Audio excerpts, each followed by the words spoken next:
headphones. Okay. Testing, testing. There you go. We are good. All right. Would you like these headphones? You can hear yourself if you like. Perfect. We got friends listening right now. Hello, James. How's it going? And Maurice, thank you for tuning in. All right. Testing. 1, 2, 3. Oh, You can hear yourself? yeah. Awesome. That sounds weird. So You don't want to use headphones? Yeah. Well, when you're talking, or when I'm talking, I'm like, I don't want to hear it. Get also in my head. Get out of my head. Yeah. All right. I'm gonna bring my coffee over here. Well, what is that little? This is a little shot of espresso. Oh, interesting. I know. Didn't know Tim Hortons did that. Probably really bad for you. No. But anyways. I'm not a coffee drinker, but yeah. I got the tea for you. All right. Okay. We are live. Awesome. Welcome to Poetic Radio. Ariana coming at you live. We got Jass in the building. Hello, how are you doing? I'm good. How are you? I'm very well, thank you. This is our 112th episode, and I'm honored to have a good friend of ours here with us today. Her name is Jass. We met at the Studio Paint Bar when I was working there, and you mentioned that you're an author, that you're having a book published. We exchanged information. A couple months later, you emailed me saying that you have a book that will be dropping and publishing. It's gonna be soon, right? May 16th is my official pub date. Nice. Yeah. Official pub date. That's awesome. That's amazing. And the name of the book is Next of Twin. It is. Nice. Good play on words there. Next to kin, next to twin. Yeah. That's awesome. That's really awesome. And right now we are out at CFRE at UTM, and you went to the school before, so you're an alumni. That's awesome. Alumni. It's a little scary. Right. I probably still remember my student ID number if you're like really testing me. It's probably 911 399 500. 911 was the first three digits. Literally. And That's so I hilarious. think what they used to do was the year that you started. So I'm giving away too much, giving away my age here. But the year you started was the beginning of your student ID. So when they first introduced the actual student cards IDs. and the IDs. Yeah. Wow. So I started in 91. That's awesome. And yeah. And you studied economics and creative writing, you were mentioning? Yeah, economics, That's awesome. industrial relations. I think I guess today's student world, it'd probably be called organizational behavior or HR. Like HR, yeah. Interesting. Yeah, and creative writing. Yeah. That's amazing. And you gifted me with your book over here. did. It's wrapped up, but it's awesome. Feel free Next to to twin. open it up. Should I show everybody? Completely up I to got you. the exclusive, folks. Yeah. It's not Show even it off. it's not even in stores yet, Yeah. which is great. And this is really amazing though too. This is your first book that you've written? Yeah, first book. That's amazing. Love the cover. Debut novel. There you go. And it's Next the to twin. advanced reader copy. How do you say your last name? Aujla. Aujla.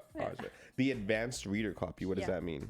So Amazing. basically with my publisher and most publishers, looks good on camera. Yeah, sorry, I just trying to. Yeah. Looks awesome. And so normally, really, the advanced reader copy is that opportunity to see what it's going to look like in print I see. before it goes to mass market. And so we only printed about 50 advanced reader copies, and Really? it's basically my last chance to see it in print, catch any typos, and I was surprised. And there's typos on page 1. And for me, from when you first looked at it? Wow, yeah, interesting. and it's just interesting because I probably spent about 5 years of my life on this book, from beginning to end, and it's a very extensive process once you're if one's lucky enough to get accepted by a publisher. Interesting. And and it's gone through proofreading, gone through multiple edits, and Wow. And I even missed some of the typos. Wow. And I had a friend that said, "Oh, on page 1 isn't, and so it's like, oh, okay, yeah. That's that one, hilarious. but yeah. You must have been like, oh no, page 1. But I'm grateful, right? Yeah. Because some people, like some authors, it's not worth it to have advanced, like, depends what you're going to do with the advanced copies. And for some authors, it's not worth it. And they just go to market. Oh, really? Interesting. Yeah. And so if you, so I just didn't want to have any typos. I wanted to catch every single one that I could. Why do you think some authors just don't do the advanced copies, just jump it? Do you think they're just like confident enough in all the proofreaders that they have on their team or something that they're just like, and it's the extra money, I guess, to the advanced copies? Yeah, fair enough. Yeah. And it depends. So the route I went with, so my publisher Spark Press is a smaller press, and so as an author, you are paying some of the costs associated with the production of the book, and so and I mean I'm a very, I'm gonna say, very methodical. Okay. Methodical. I like kind of, you go by the book. Yeah. Just by the, I know, we're creative going by the book. What? I mean, it's my first book, right? It's my first book. It was a learning experience, and man, I could share stories. I guess we have time now. I could share stories of like just the process. But yeah, and so for me, it was important to take every step to make sure that when it does go to mass market, it's the best that it 100%. could be. Because you know what, 40 years from now, when I'm old and I see the book on the shelf, at least I still want to be proud of it. Yes. Yeah. That's awesome. Yeah, you want it to be exactly like.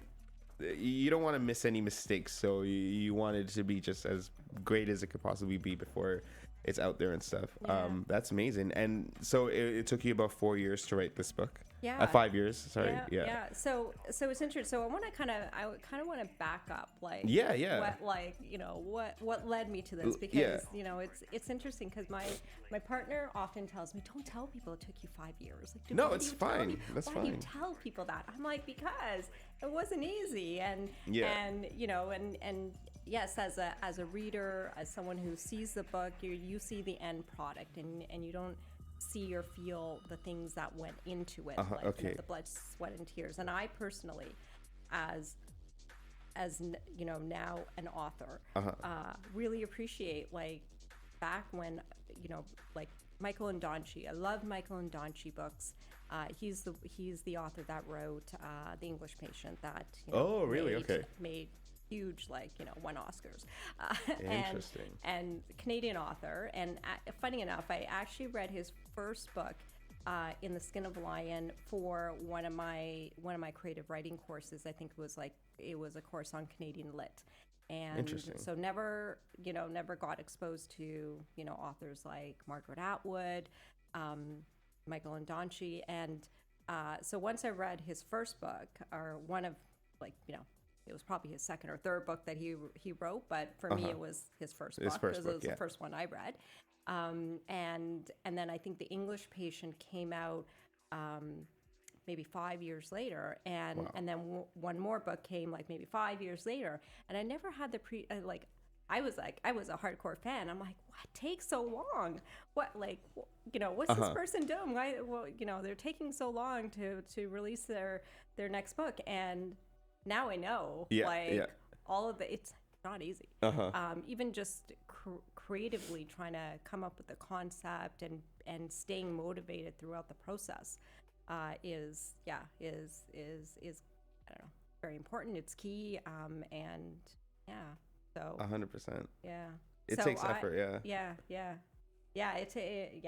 So it was funny. We talk about UAT and me being here. Actually, I was born in India, and I moved to Canada with my parents. I migrated to Canada when I was very, very young. I was probably 2 when I first came into Canada, so hence no accent.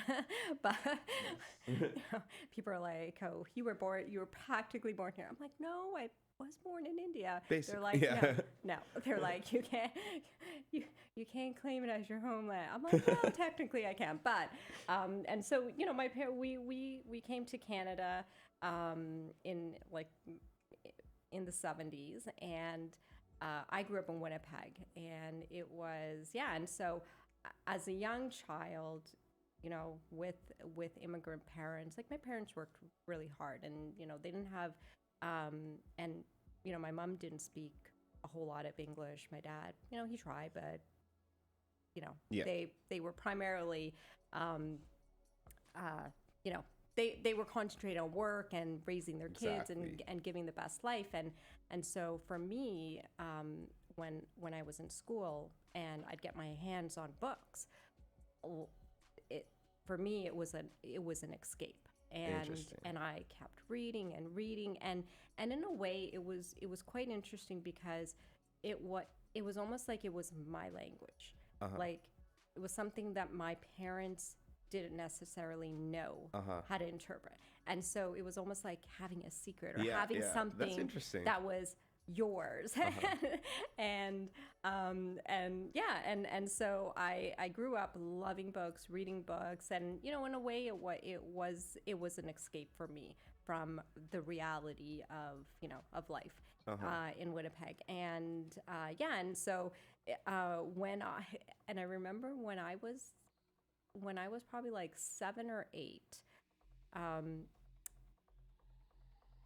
one of our teachers, she decided that she was going to have, like, okay, we're going to have a class project, and she didn't tell us what the project was. She said, okay, this is what we need from you. We need cardboard, so cereal boxes, whatever these like boxes, we just need boxes. Bring in your boxes. Cereal boxes are the best because cereal boxes is a certain size. And they're like, and if your parents have material, like, extra, like just material lying around, like, if you've got like old, like pair of jeans or something that, we're going to, things, materials like cloth. And so it's like, Raw okay, materials, and so all kids brought it in, and then what she actually did was she said, we are gonna make books.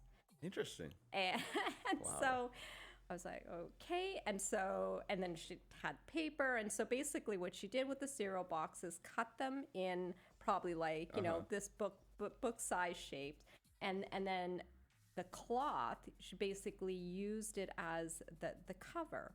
And so basically makes the cardboard, puts the cloth on, and then staples the papers. And so now you've got a blank. Wow. You've got a book, but it's a blank book. It was interesting because I was thinking about this morning, and I'm like, in a way it was very creative, but in also a way it was like putting each creativity in a box, and almost, and in a way opposite to how books are made today. Today you write the manuscript, you develop like the actual story in the inside, and then you decide what the cover is going to look like. Exactly. But and what the cover looked like. But here it was like, and so she made all the, we made all these books, and then you get to decide, oh, this one looks pretty, and and so, and then it was, okay, now fill it up. Now fill it up with your story, and so I wrote. Funny enough, I wrote a mystery story. That's awesome. And it was about a cat, a kid, and some kidnapping. But the story, funny enough, won the school award. Wow. And so good for you. Yeah. That's awesome. And they put it in the library. They put it in the library, and then as the school winner, I got to go to like a district-wide conference, and it was a writing conference, and and so I think that was like my first, like, and so when I went to the conference, and there's all the students from everywhere, and I was like, wow, and this is really cool, and I think at that moment I realized, you know what, I want to be an author. I'm going to be a writer. This is what I want to do with my life. That's amazing. And and it probably took me about 40 plus years to remember that. And Oh, you didn't recollect on that until no. Well, not I too mean, I long ago. remembered it, but you remember childhood dreams. You know, I don't know, as you grow older, Yeah. I don't know how you older, but as I grew older, You remember more things. Forget more, some things, yeah. You remember more things about your child, but you also forget. Yeah. And it's, and so I find as I get older, there's big chunks that I do not recall.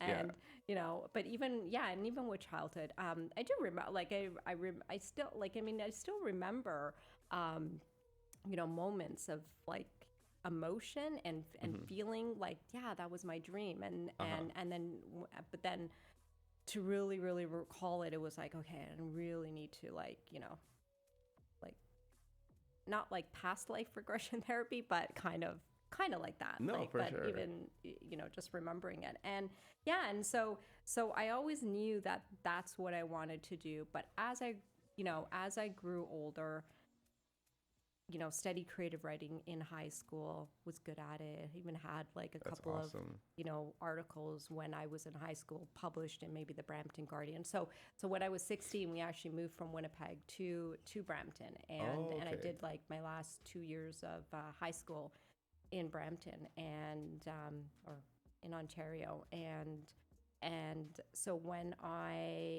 it came time to go to university, I actually applied for a journalism program and had gotten accepted to Ryerson, and I got accepted to U of T, and I got accepted to Western. And so kind of said to my dad, you know, Dad was the, you know, the decider. Yeah, the decider. Like whatever. Not so much the decider, but like the, you know, the head of the household. Yeah, like, you know, what you know, what went, you know, what he said went, right? And I really wanted to do journalism. It was like fingers crossed. But he was just like, journalism. Like, what is journalism? And before I could say something, he was like, it's like, is journalism news? He goes, you want to read the news on the TV? And then he was just like, no. He's like, you got into U of T. You can go. You're going to go there. And I was like, oh, okay. Yeah. And I, you know, when I look back at that moment, I do often think, like, what if I had just been a little bit stronger, a little bit more adamant that no, this is what I wanted to do? Because getting into that program was not easy. It was really? Like it was basically, you know, you had to have your portfolio together. It was, you know, very few students got selected. And so for me, it was a huge thing. Yeah. And yeah, but for some reason, so I knew it was a huge thing, but for some reason I didn't have the courage to put my foot down and say, no, this is, you know, because and so, you know, when you talk about regrets and whatnot, that's probably, if I could change one thing, you know, I would probably change it if I had the choice. But you know, you can't go, and that's the thing, you can't go back and change the past. And so, but you know, so when I did come here to UT, I like made sure I at least took all of the creative writing courses that I could, without, you know, and I mean, Dad would always look at my report card and be like, what is this ENG 100? It's English, Dad. I need it for my. That's amazing. And then it was like English, Canadian literature. Why do you like, you know? And yeah, and then later on it was creative writing, and be like, yeah. But I think he stopped looking at my report cards, or I think I stopped showing him my report cards. Hopefully he's not listening today. He'll get a kick out of it. That's interesting that she showed him the report cards in universities. Like, that's amazing, because my parents would definitely look at my report card when I was in elementary and high school. But I guess, your parents are like, hey, I want to see how you're doing in school. So all that stuff. You know what? My son is in is in university. So he actually went to he goes to Ryerson, but they changed the name of the school. It's now called MTU, Metropolitan Toronto, formerly known as Ryerson. But yeah, he's going there. So it was kind of, it's kind of bittersweet. So it was interesting when he's in first year, and when he started in September, me and my daughter went down, and we kind of walked around the campus and whatnot, and kind of I took a selfie with like the Ryerson, because they hadn't quite changed the name, and so I had the Ryerson building with the Ryerson name in my photo. That's awesome. And so I was like, finally made it here. Because you got accepted there before, but you didn't actually go there. So exactly. You're like, finally. That's hilarious. And finally I made it here. Someone in our family made it. But yeah. And so yeah, and so going to university, nope. He's saying hi. He's just saying hi. Yeah. He's saying hi. I go, okay, hi, come, got viewers. come listen to us. But yeah, and so, I mean, and I think I shared this with you, like, I work full time. I share my writing career. With a full time job, so it sometimes gets very hectic, very busy. Of course, yeah.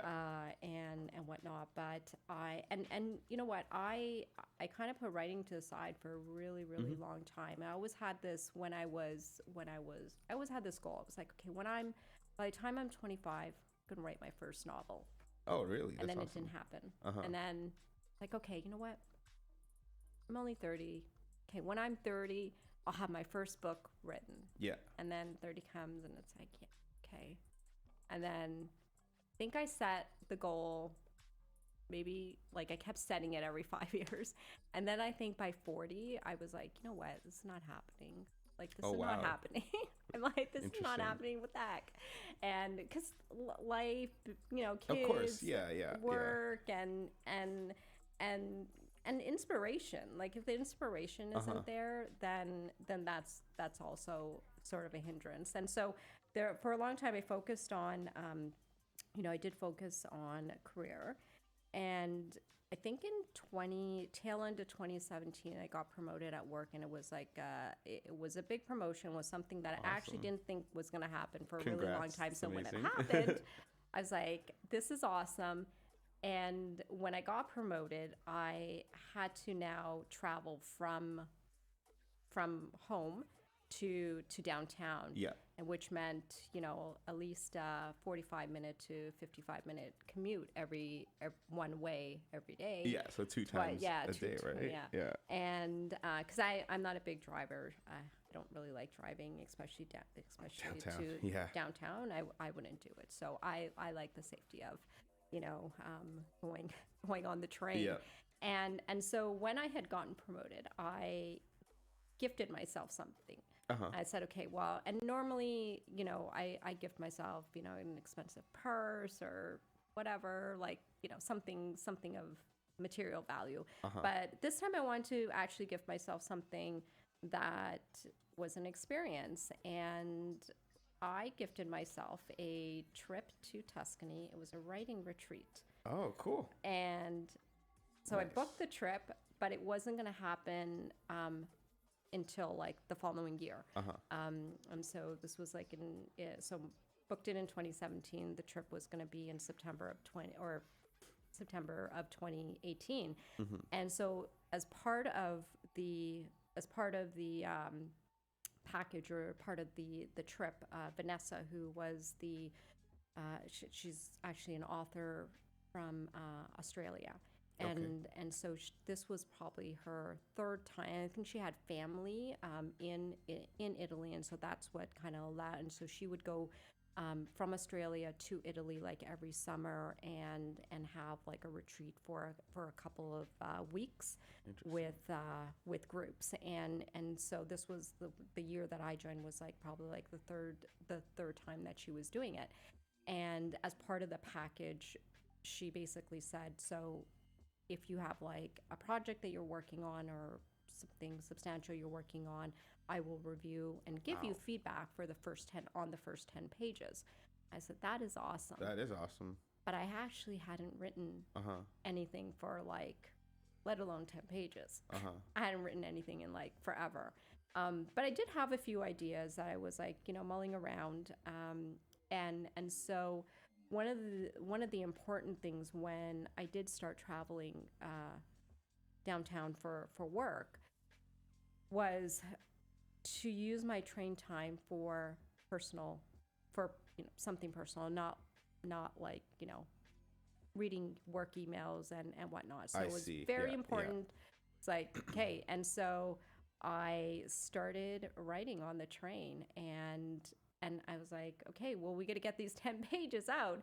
And so 10 pages over a few months, wrote the 10 pages, then kept writing. So by the time I went on the retreat, I had about 50 pages of this book. That's awesome. And it wasn't actually called Next to Twin. I'll tell you what it was called before, but it wasn't actually. It had a different name, a name that I very much liked.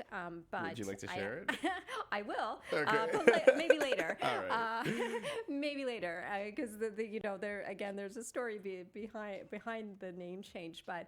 And so by the time I went on the retreat, it was I had about 45, 50 pages, and I printed 3 copies of those 50 pages, and I took one copy with me to Italy.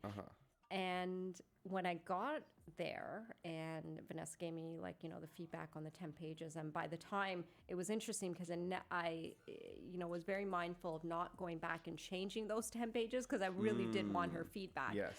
And she gave great feedback, Interesting. which I find is very, very important as a writer. And if anyone wants to be a writer, is to really not just receive feedback, but to be able to give feedback. And I remember what do you mean by that? Like, not just to receive it, but so not just for you as the author to receive, but for you to give it to who? To the person giving you the feedback? No. Oh, okay. Yeah, I know. That's sorry. It's like, wait a second. No. So what I mean by that is when, as a writer, it's very important for you to also be a reader. Oh, I see what you mean. Okay.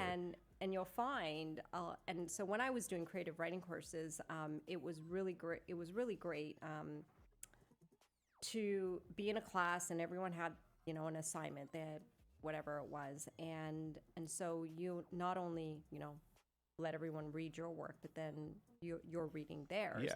And then we would go around the room, and you each had to sort of say something about what you liked about it, give them something constructive, which I find is a skill set in its own, right? To be able to give feedback in a constructive, positive way, but in an honest way as well, right? Yeah. And in terms of receiving it, not taking it personally. And so you don't when you're, so if you kind of learn how to give feedback to others, you kind of also learn how to take it as well. 100%. Yeah.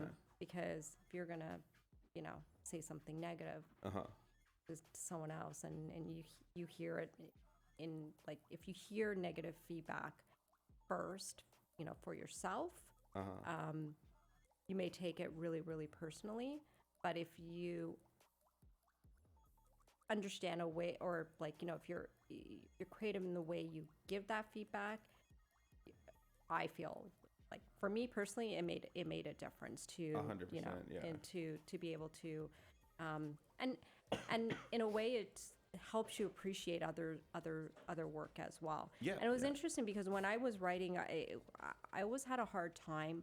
I didn't want to I didn't do a lot of reading when I was focused and into what I was writing, because I felt like anything that I would read would influence me. Yes. Yeah. Would influence me. And so back to the story. Back to the story. So went on the retreat. I had a wonderful time, met these wonderful women, and really, really created some bonds. And it was interesting because we were all on our different journey. Like I remember one of the women, she had like a whole manuscript, and here I'm like coming in with my 45, 50 pages, and she had like this whole manuscript, and she was like, you know, ready to go. And then there were some who, you know, one woman was writing a screenplay, and she was almost done, and then some, you know, maybe one or two. One was writing short stories, and she was just applying for. She was applying to go to Columbia. Wow. Sorry, she was applying to go to the Columbia University in New York. Oh, okay. And I yeah, see. sorry. I was like, Not you're gonna go to Columbia. Sorry, yeah, with I was your book? like, That's cool. yeah, I was just seeing the name of the university. Nice. So we all had like, you know, our own sort of writing journey, and then when I came back, I actually was really overwhelmed. I had like a lot of like ideas in my head, and what to do next with the story. But I was like really overwhelmed, so I kind of like left it for a little bit, because I also think like writing on the train, like I was letting the ideas and the story sort of come together organically, which felt like, you know, it was good because I was making progress, and you know, I had tried writing novels in the past, but I never probably got past like chapter 1 or chapter 2, and that's kind of like where it went, and then you know, it kind of fell flat. So at least I felt like, you know, after I had come back from the retreat, like, yeah, I've made really great progress, but how do I move the needle? And I was very overwhelmed. I'm like, I don't know how I'm going to finish it. It took me, you know, it took me like almost like 7-8 months just to write the 45 pages. I don't know like how I'm going to write the rest of it. And so so we had a group chat with my writing friends from Italy, and so one of them mentioned NaNoWriMo. I don't know if you know what that is. Not okay. So NaNoWriMo is it stands for National Novel Writing Month, and National Novel Writing. So it has nothing to do with rhyming. No. And, but basically National they take Novel Writing Month. Yeah. Okay. So they take the that's how you get nano. National Novel Writing Month. Is this a global thing, or? So it is. And so one of them mentioned NaNoWriMo and said, "Oh, are you doing NaNoWriMo?" And I was like, no. And they were like, yeah, I think it's too busy. And I was just like, oh, I don't even, like, I didn't want to sound like, I didn't even know what the acronym stood for. Yeah. So I was like, I don't want to look like a fool and ask these ladies. This is at the retreat, right? Well, it was after we came back. Yeah. So it was probably, it was in October, because National Novel Writing Month happens every year in November. So it happens for the month of November. And so I looked it up, and basically looked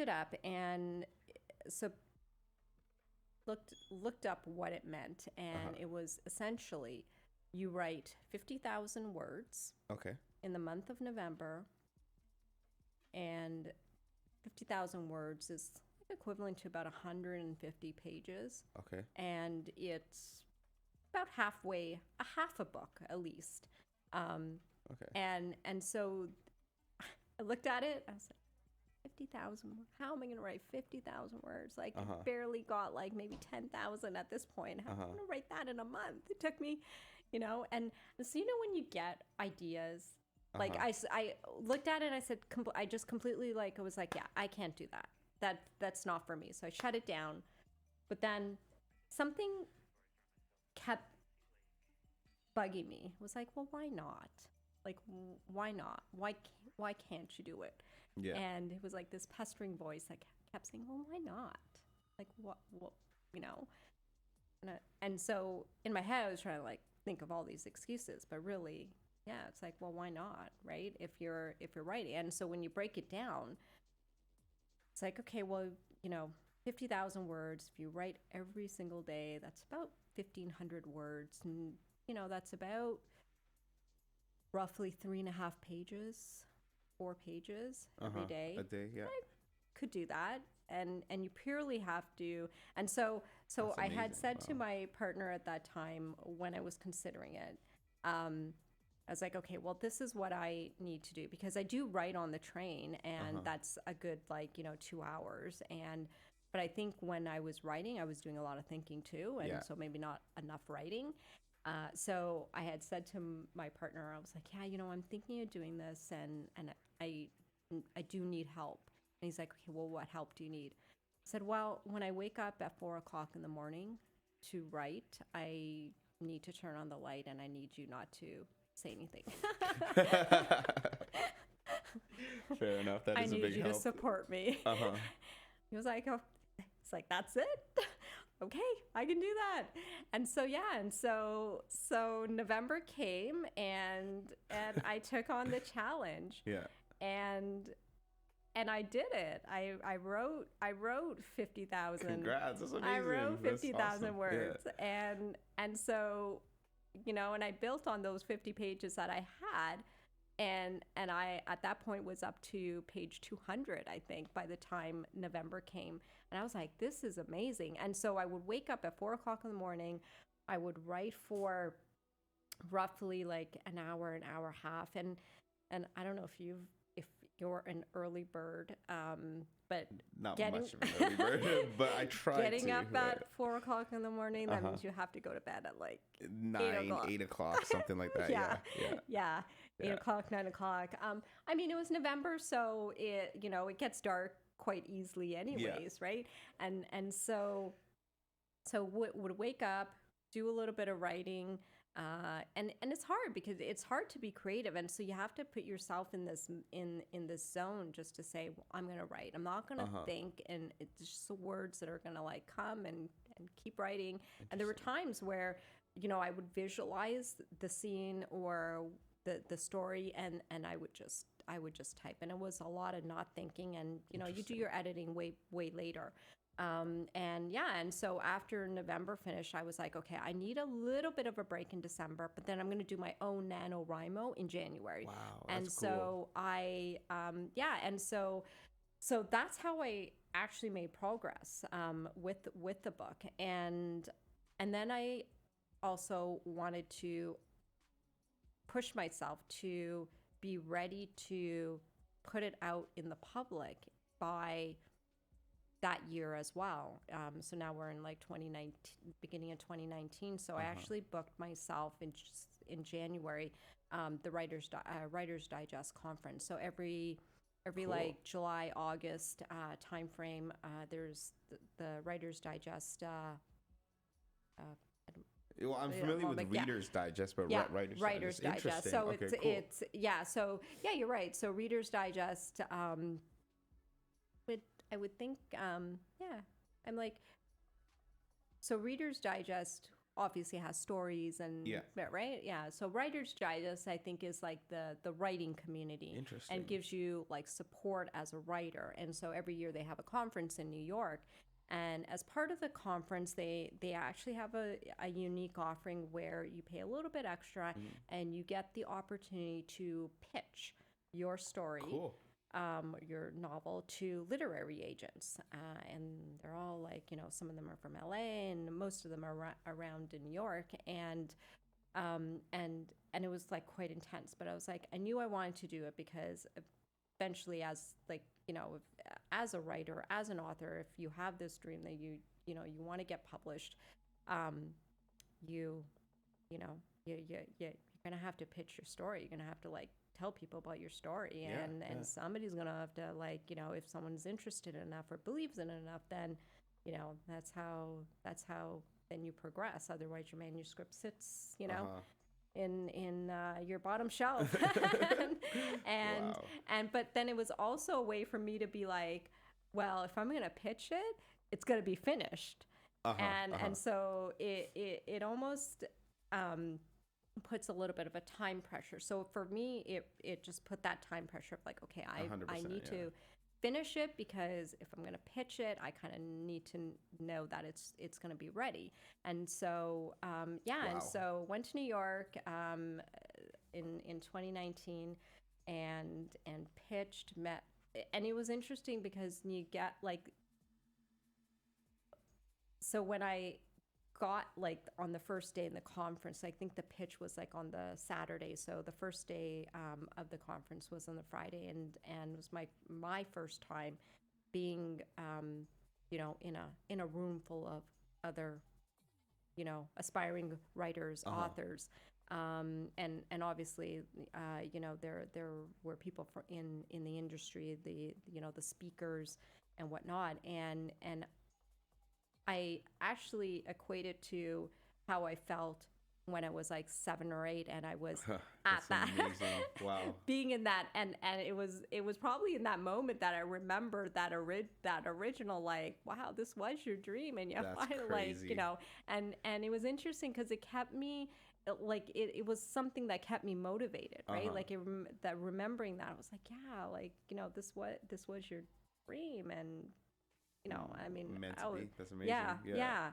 And it's interesting, and it's very inspiring to be in a room of your tribe, of your like, right? 100%. Like, and probably like when, because you feed off energy, and you feed off the like energy, and I find the writing community is very like, they will wrap, I think, wherever you go. And so do you want to talk about like the writing community on Twitter in a little bit? But yeah, like I found that once you meet people in the community, in the writing community, they're like, we wrap our arms around each other. That's amazing. And it's a very, very supportive community. And so I pitched. I did my first set of pitches on the Saturday, and I had gotten, I think I had gotten 4 interested. I think I pitched 4 times, and I got 4 interested agents. That's amazing. And you pitched 4 times? Yeah. So 4 out of the 4. way, yeah. No. There's other that agents. Day, yeah. So, okay, I get what so you the mean. way, so sorry, I should back up. No, a it's little all bit. good. I understand what you mean. I should back up a little bit. So, because even that, like the whole, the way the pitch worked, is basically you're, and everyone signs up. So, and it's basically you line up, and you have a time slot. So it's usually like a 45-minute time slot, and they let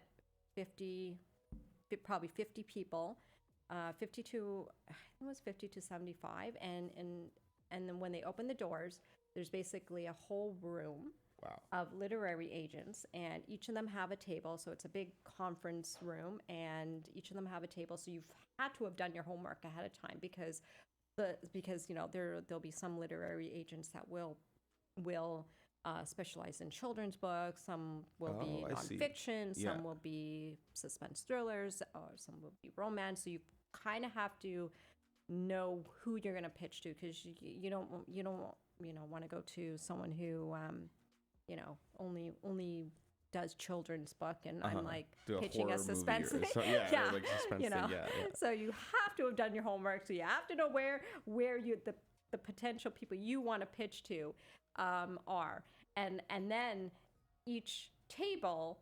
So you've got your literary agent, and then they're sitting down, and they've got a table, and then there's mini lineups. And so you can see which ones are the popular ones. And so I found the ones that I chose were definitely popular. And so, you do, and because you're in a time limit too, so you only have 45 minutes. And so you almost have to target which ones do you want to attend first, right? And or who do you want to pitch to? Because the really popular agents had long lineups, and you could literally spend your 45 minutes waiting in line and not actually even get a pitch in. Damn. Okay. And so I was strategic, knew who I wanted to go, Smart. and I was going to go around. And so I was able in the 45 minutes I was able to get in 4 pitches, and each one was interested. So I had gotten one interested in wanting to read the first 10 pages. Another, I think it was 25 and Wow. 50. And it was interesting because the second woman I pitched to wanted the full manuscript. and so yeah, and so basically now you have, and then after it's over, you're, once they want pages, it's like, okay, well now, you send them the pages and wait for their feedback. And even that is a little bit nerve wracking. Of course, yeah. Because, like, you get rejected. And yeah. I actually did. I got sent. I was very diligent after, and sent them. Wow. Sent them the pages, and yeah, I basically, and it was like, okay, well, one of them wanted 10, so I will send that person 10. The other wanted 25, so let me just, and I was kind of working my way up, and because I had finished the novel at that point, I also had hired an editor to go through that first draft. So I pitched, but I was like, okay, let me make sure it's really good before I even put it out there.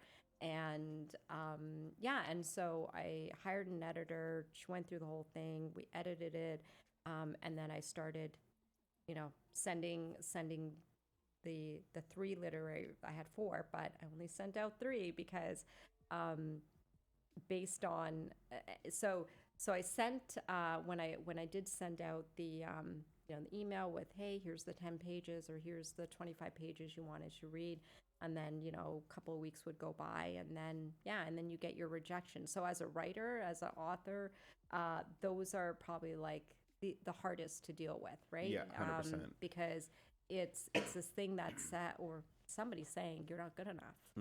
And and it's going to happen.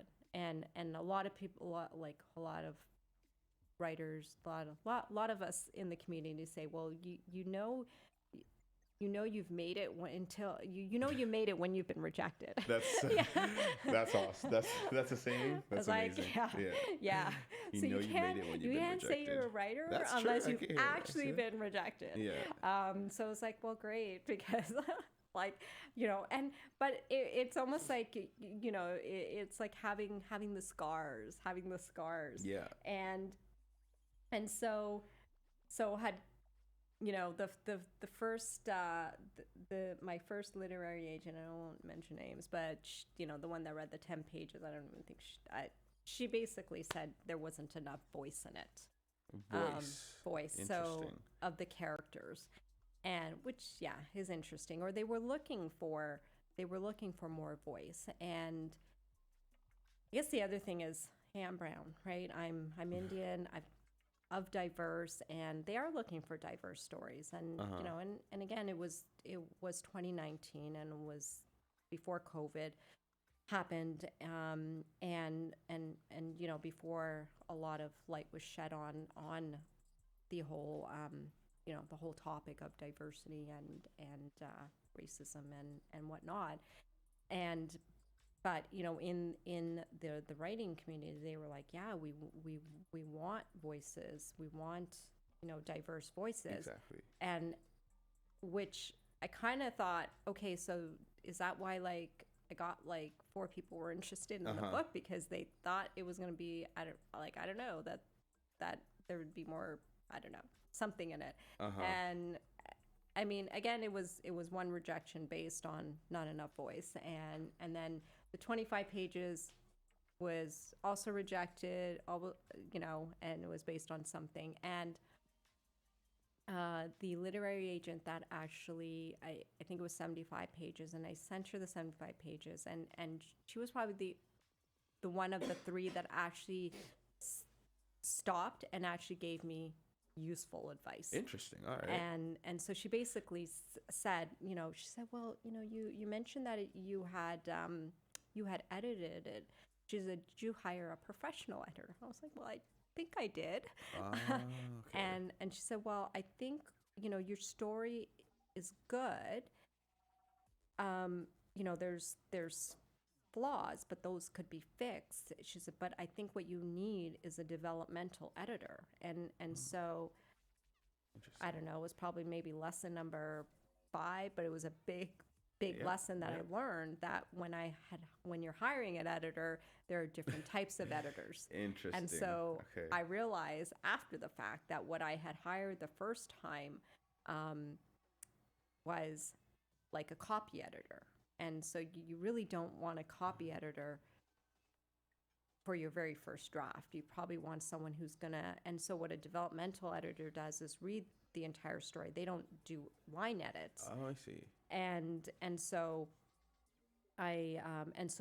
she gave me feedback, and then she gave me a place that maybe I could, it's called Readsy, and basically it's freelance, you get freelance writer, you get freelance editors, proofreaders, and whatnot. And so I found my developmental editor through that, and he was really, really great.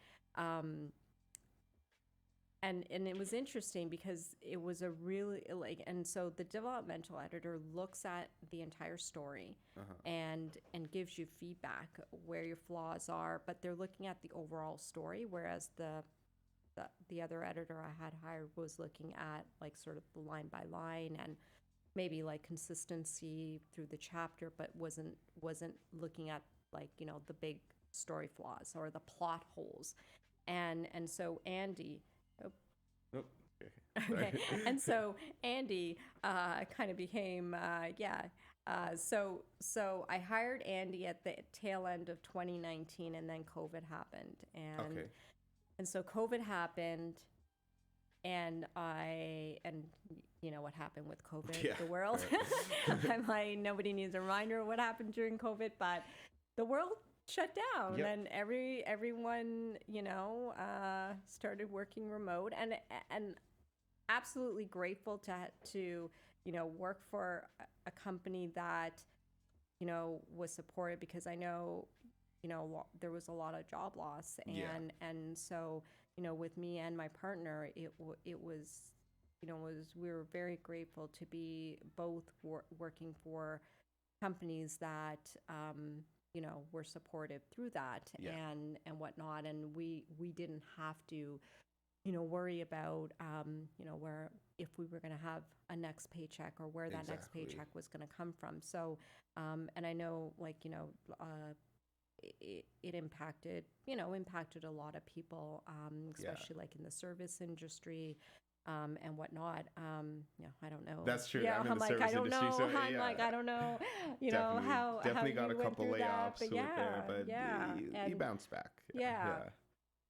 But it was a long time, right? And so, I mean, it was great in one that you can now shift and work remotely, but I lost all my train time, and my train time was my writing time. Oh, that's an and so now I go for, and a lot of people were like, oh, this, like, when it first happened, like, people were like, oh my god, what do I do? And like, and there was a lot of like, okay, oh, that's gonna crazy. need to do this, but once you got used to it, people really liked it. They're like, oh my god, I can just wake up and go from here to here, and I'm at work, and and I was just like, I'm like, okay, well my 55-minute commute to work just became 5 seconds. But that didn't mean, okay, I'm it was hard, and so I lost all my train time, which was my writing time. And so interesting,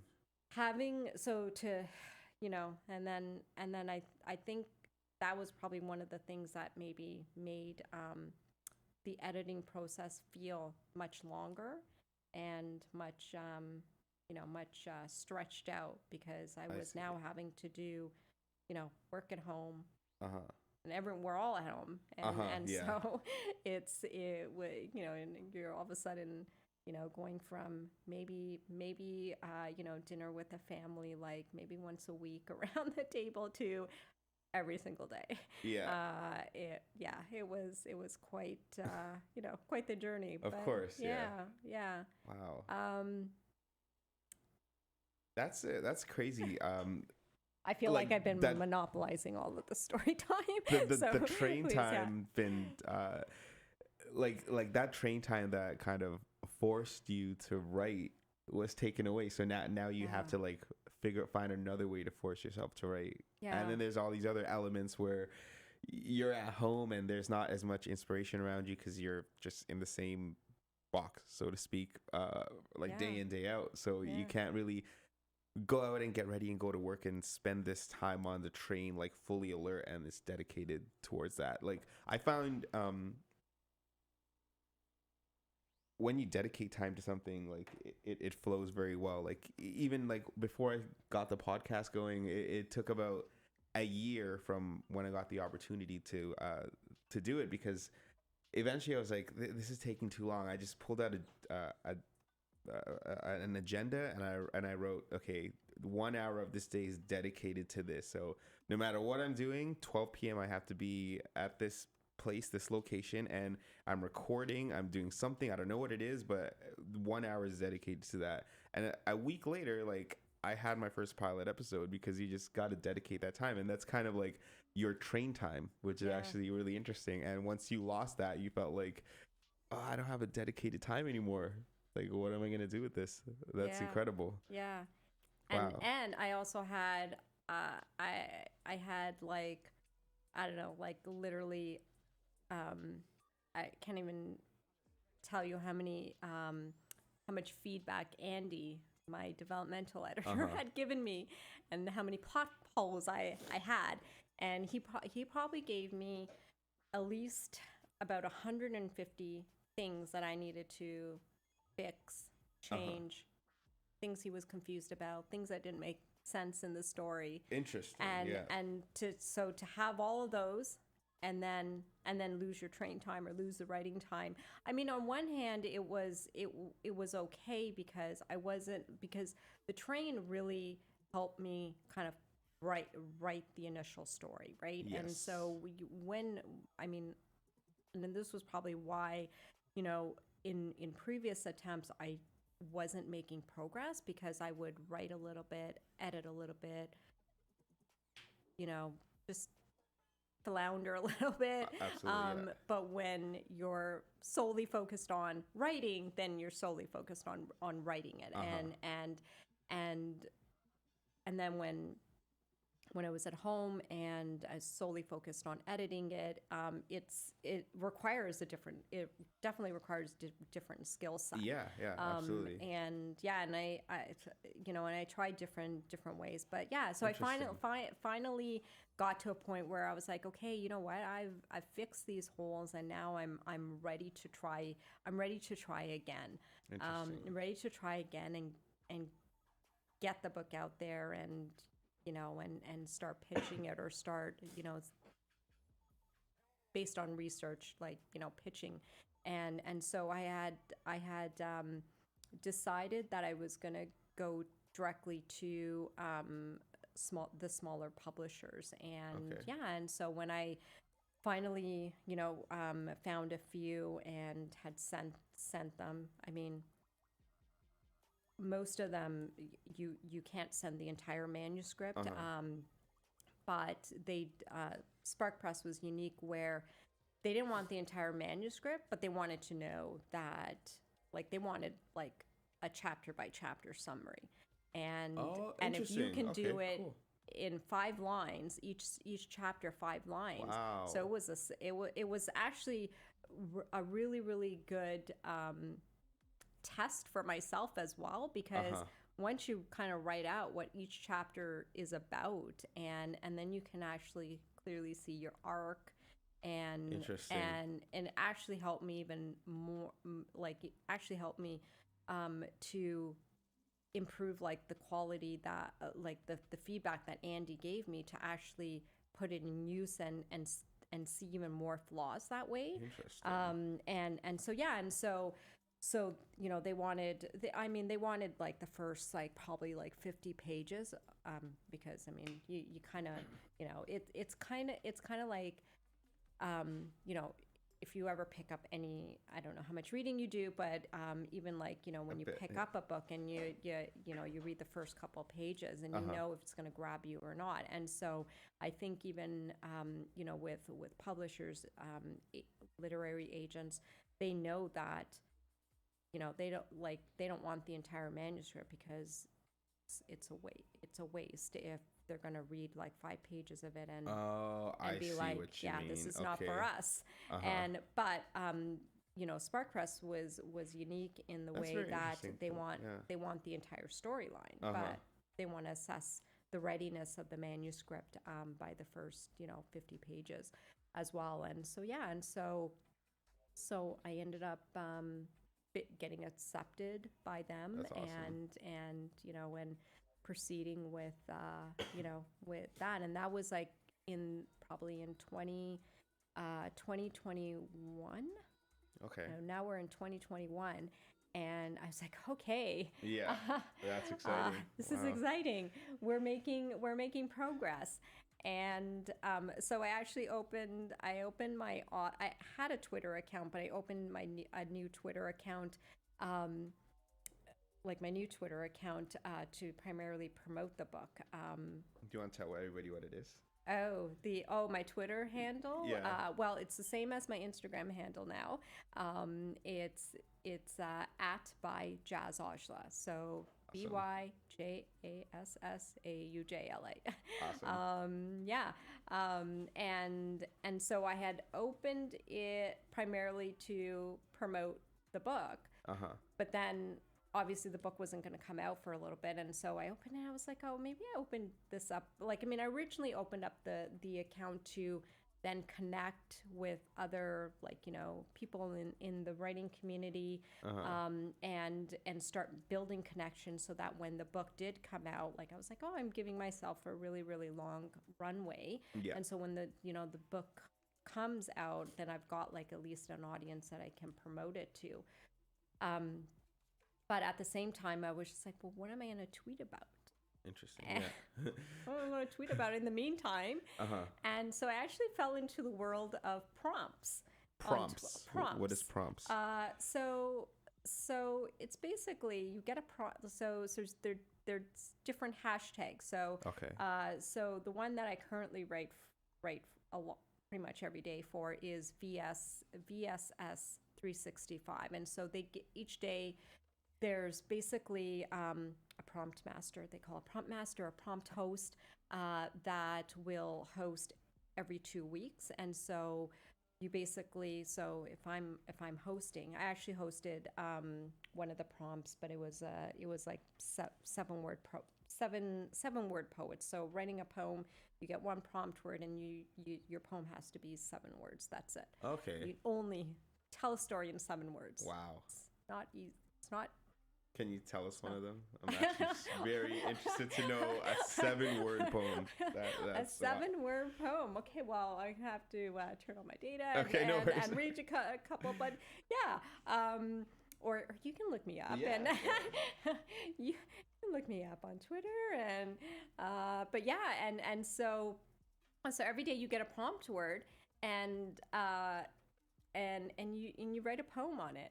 And so some have limits, if it's like pen your 10, and you get a prompt word and it's only 10 words. And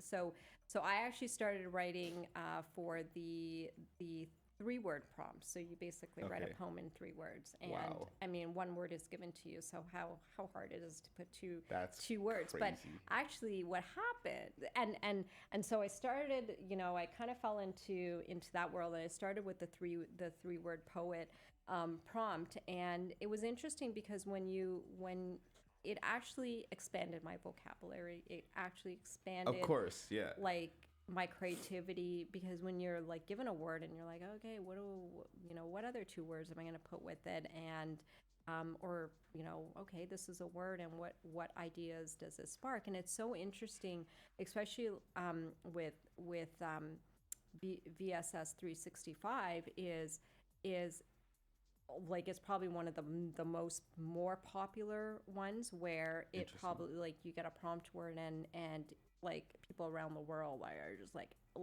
minute, like hour, like minute by minute, like there's a new prompt, Really? Wow. or there's a new poem, and it's just so interesting how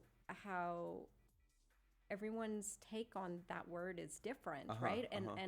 And so it just it sort of sparks that, like for me it sparked creativity, Yeah, for sure. because it was like, okay, well, how, and so while I was, being in this creative mindset, I was still also editing, doing my final, like, touches on the book. And and so it was just interesting because it helped me think of new ways to tell what I was saying. So if I was, writing a scene, writing poetry and writing the sort of the emotion, the feeling behind that, and then being able to harness it in the emotion of one of my characters was really helpful. So it was almost like it just, it felt like a lot like all of my experiences with the book is just like the universe knew what I needed in that moment. That's amazing. And crazy. and then it was like, okay, well now we're gonna deliver. We're gonna deliver something, and we're gonna help you out and whatnot. Sharpen this skill. Sharpen this skill. It gave you what you needed. Yeah. It gave you the resource you needed to get the tools that you needed. Yeah. That's incredible. Wow. Yeah. Wow. So during this time you were still editing. When you say editing, you're editing what your developmental editor had asked you to edit and stuff. Now, that was 2021 when he gave you all this information, right? So he gave it to me at COVID times. Just in January, February of 2020, and then COVID happened in March, it was happening, but it really hit us in March. Yeah. And then so with Spark Press, so I had signed, but I was still working on the final piece. So because what had happened was what this book now is probably, I don't know, has probably, I stopped counting at some point how many what version of I was on. I will probably say were like solid, probably like 10 solid drafts. And this was like the final one, because you could all, like, it's interesting because I'll still I've at some point know I need to stop reading, and because there'll be times where I'll read like a chapter, especially when the advanced reader copy came out, and I was like looking for errors or typos, and my publisher was like, and only typos, you can't like change anything else, because every time I would read it, I would find something that I didn't like. I was like, oh, I don't like the way I use that word, or I could probably use a better word. And so it felt like the job was never done. Yeah.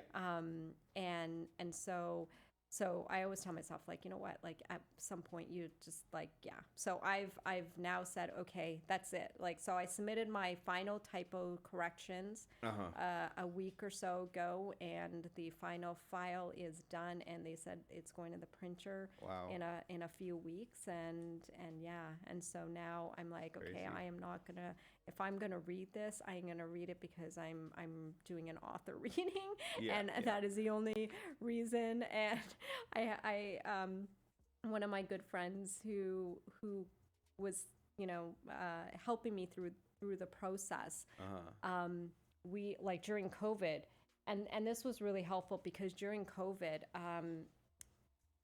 me and my friend Christine, we would get together on Zoom, and it was great because during COVID, Zoom was free.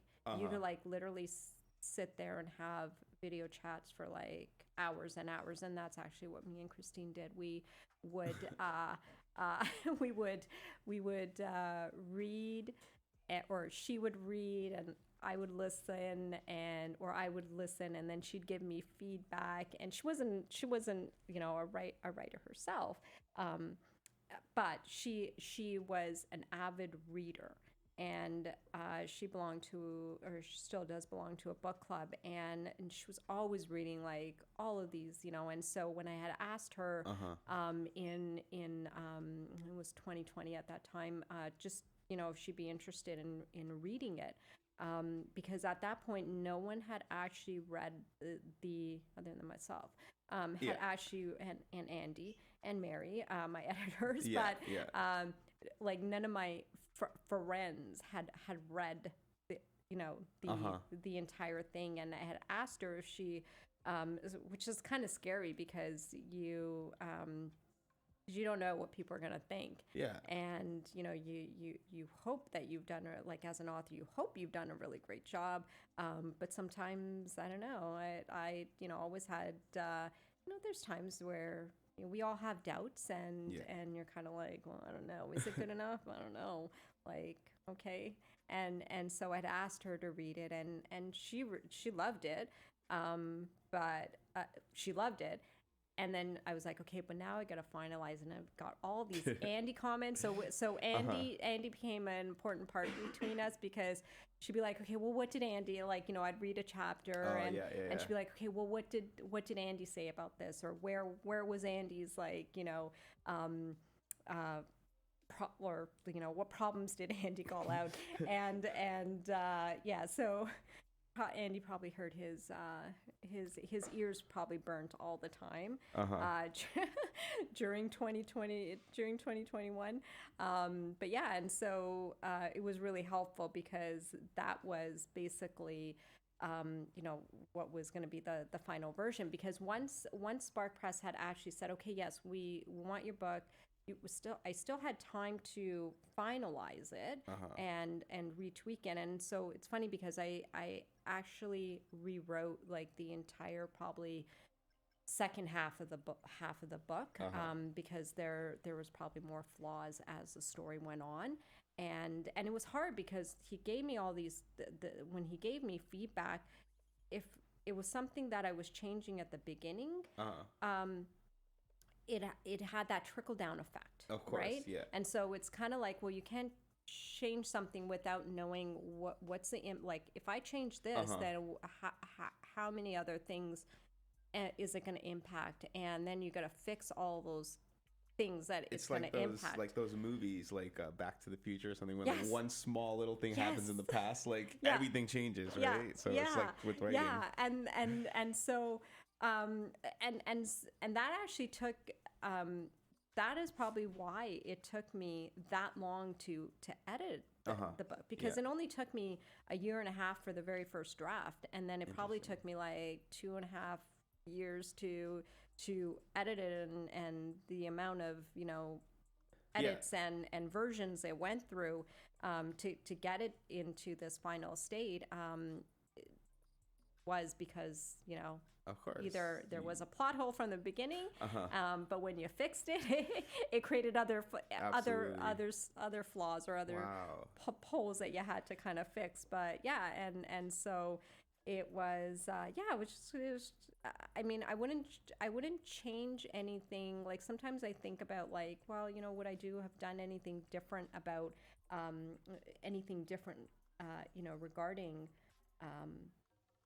regarding it, and I probably wouldn't at this point, because everything that I encountered from the very beginning to the very end, everything was like a learning process, and I'm still learning. Like, I mean, with being with a smaller publisher,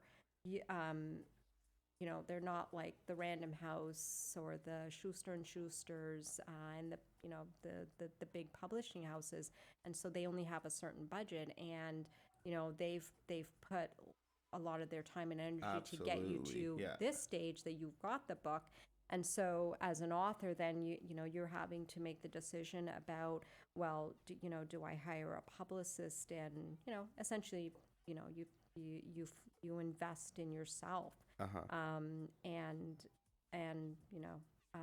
yeah, you invest in yourself and give yourself the best shot. Wow. But it sometimes gets a little costly as well. I bet. Right? Yeah. Wow. But How many times do you think you've read your book? oh God, I don't know. Oh, I probably, yeah. Like it's interesting because I probably know it. Cover to cover. Well, cover to cover. You'd probably cover, yeah. like quiz me and be like, "What happens in chapter 5?" Well, I'm like, "Oh, okay, well, this, but or yeah, I mean, oh my God, like read it, cried over it. I don't even know.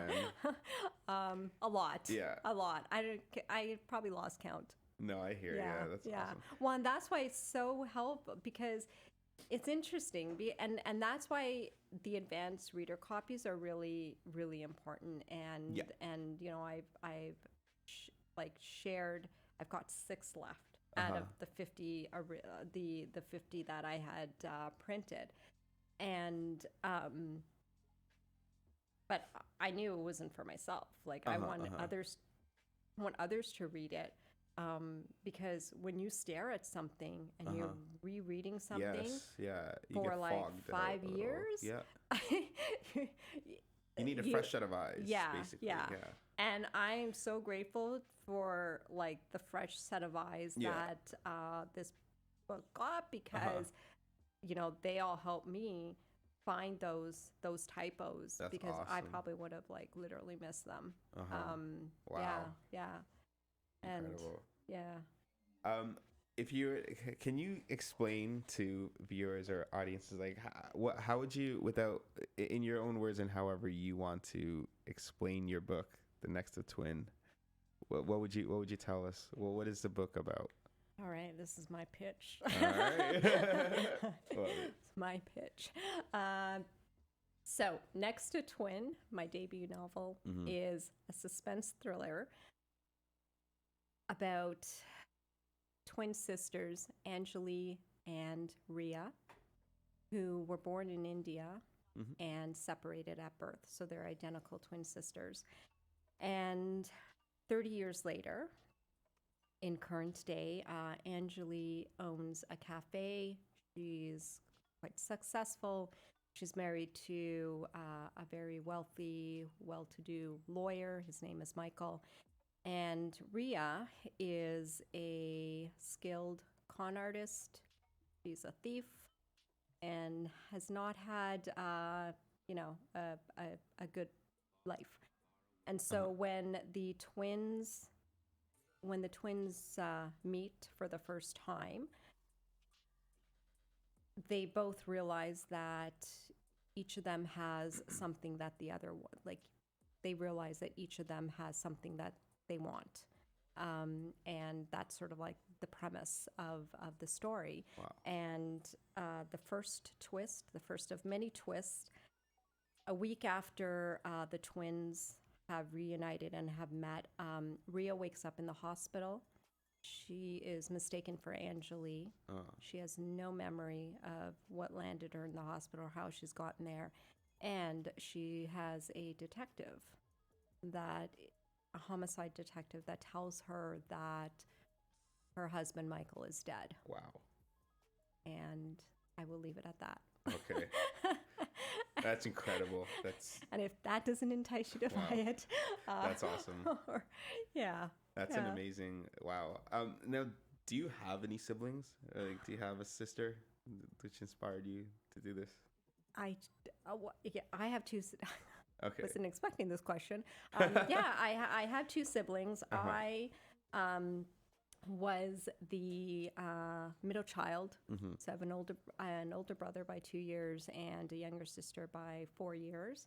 And and so when we were growing up, definitely because it was interesting because even we were like even the 3 of us were sometimes like close in age. Even with my brother, because we moved from Winnipeg, and he had finished grade 12, and he had taken a gap year, and then when I came to Ontario starting grade 12, he actually had to do grade 13. So he was so I was in grade 12, he was in grade 13, and then he didn't do too well in grade 13, so he had to repeat grade 13. And then by that time I was in grade 13, and so we had classes together. Yeah. And people used to think we were twins. That's awesome. But it was definitely it was kind of like people were surprised. They're like, "Oh, that's your brother? Like, you guys are so opposite." And they're like, "Are you twins?" And I'm like, "No, he's 2 years older." And it was a little bit embarrassing, but it's okay. I've gotten over it. Yeah, and so my sister, I used a lot of the, I'm going to say, angst that, I've got in that relationship, and probably used it to of course, yeah. Amplify the drama and the angst between the sisters. So a lot of it, some of it was inspiration. I felt I used, the experiences I had as siblings. That's amazing. With my siblings, yeah. That's really cool. Yeah. When you started writing this on, was the first page of this book written on the train? Yes. Yeah. Yes, the very first word. That's crazy. And I'm pretty sure. So when I think I had mentioned when I went on the retreat, I had printed. I had about 50 pages at that time, and I'd gone to the Staples and had three copies printed, and I actually gave two copies, one to each friend. And it was funny. My friend Michelle, she, and I had given her the advanced reader copy. She actually texted me this morning and said, I finished. She's like, really? That's and awesome. it was funny because we went out for dinner last night. Yeah. And she and I have really been good with not. So I will not bug you and ask you how far you read, because I'm like, you know what, everyone will read it in their own time if they choose to, and so. But I was just, she was like, oh, I'm really enjoying it, and it was interesting because she goes, I was reading this weekend, and I took out the the original pages. And she goes, I compared it. I was like, why'd you do that? Wait, and so she said, how back is these original pages? How many drafts before is it? Was the original. Oh, it was so she had a copy of the original. And because I had given it to her because she had originally. Oh, this is the original, not even a copy of it. Yeah. Wow. And so there's only 3 of those copies, That's cool. and it's almost like, well, I mean, I have my copy, but it's oh my god! Got coffee stains all over it and stuff like that. No, it's not even that. But I felt just the writing, right? I even noticed, when you're writing it, and I thought I had edited it, but there were just extra filler words. Yeah. I mean, you're just trying to get it out at that point, right? Because you don't want to lose that train of thought. So everything is just. But I did go back. It's funny because I did those first 40, 50 pages. I did go back and edit, and I still, but again, that's how you grow and learn as an author, right? And so I was just mortified. I was like, oh my God, you went back. She's like, oh, but she goes, the essence of the story is still there. And she goes, but I did make note of where the pieces that, she goes, so I'm very proud. She goes, I'm very grateful to have that original. That's awesome. And I said, yeah, you can sell it. You can sell it when I become big like Margaret Atwood. There you go. That's amazing. And I'm really old, and we joke about it. I was like, yeah, you can sell it, and the original. Maybe it'll be worth something. But right now it's not. But yeah, it's so sorry. I totally forgot the question you had. Oh no, I was just asking if the first page was written on the train and stuff. Yeah, and, it was awesome. the first the first page, the first sentence, that first word, and I'm pretty sure it's still pretty much like that. The first scene is interesting because the first scene, the first chapter of the book, never changed. Like I kind of always knew through all the drafts. Like it got better. That's cool. And it probably got, you know, a little bit like, you know, smoother and more succinct, and, you know, but it really kind of, you know, set up the entire story because it's important as like those first few pages are really, really important, you know, to grab the reader, and like to really just kind of set, and it's probably one of the most important things as a writer, as an author, you can do is where do you start your story? Like, because you can probably you're setting start up it. The aura, basically. Yeah. Like, yeah, that's amazing. Yeah. What about the idea for the plot, like about the two sisters and one's a con artist? Like, where did that come from? Like, so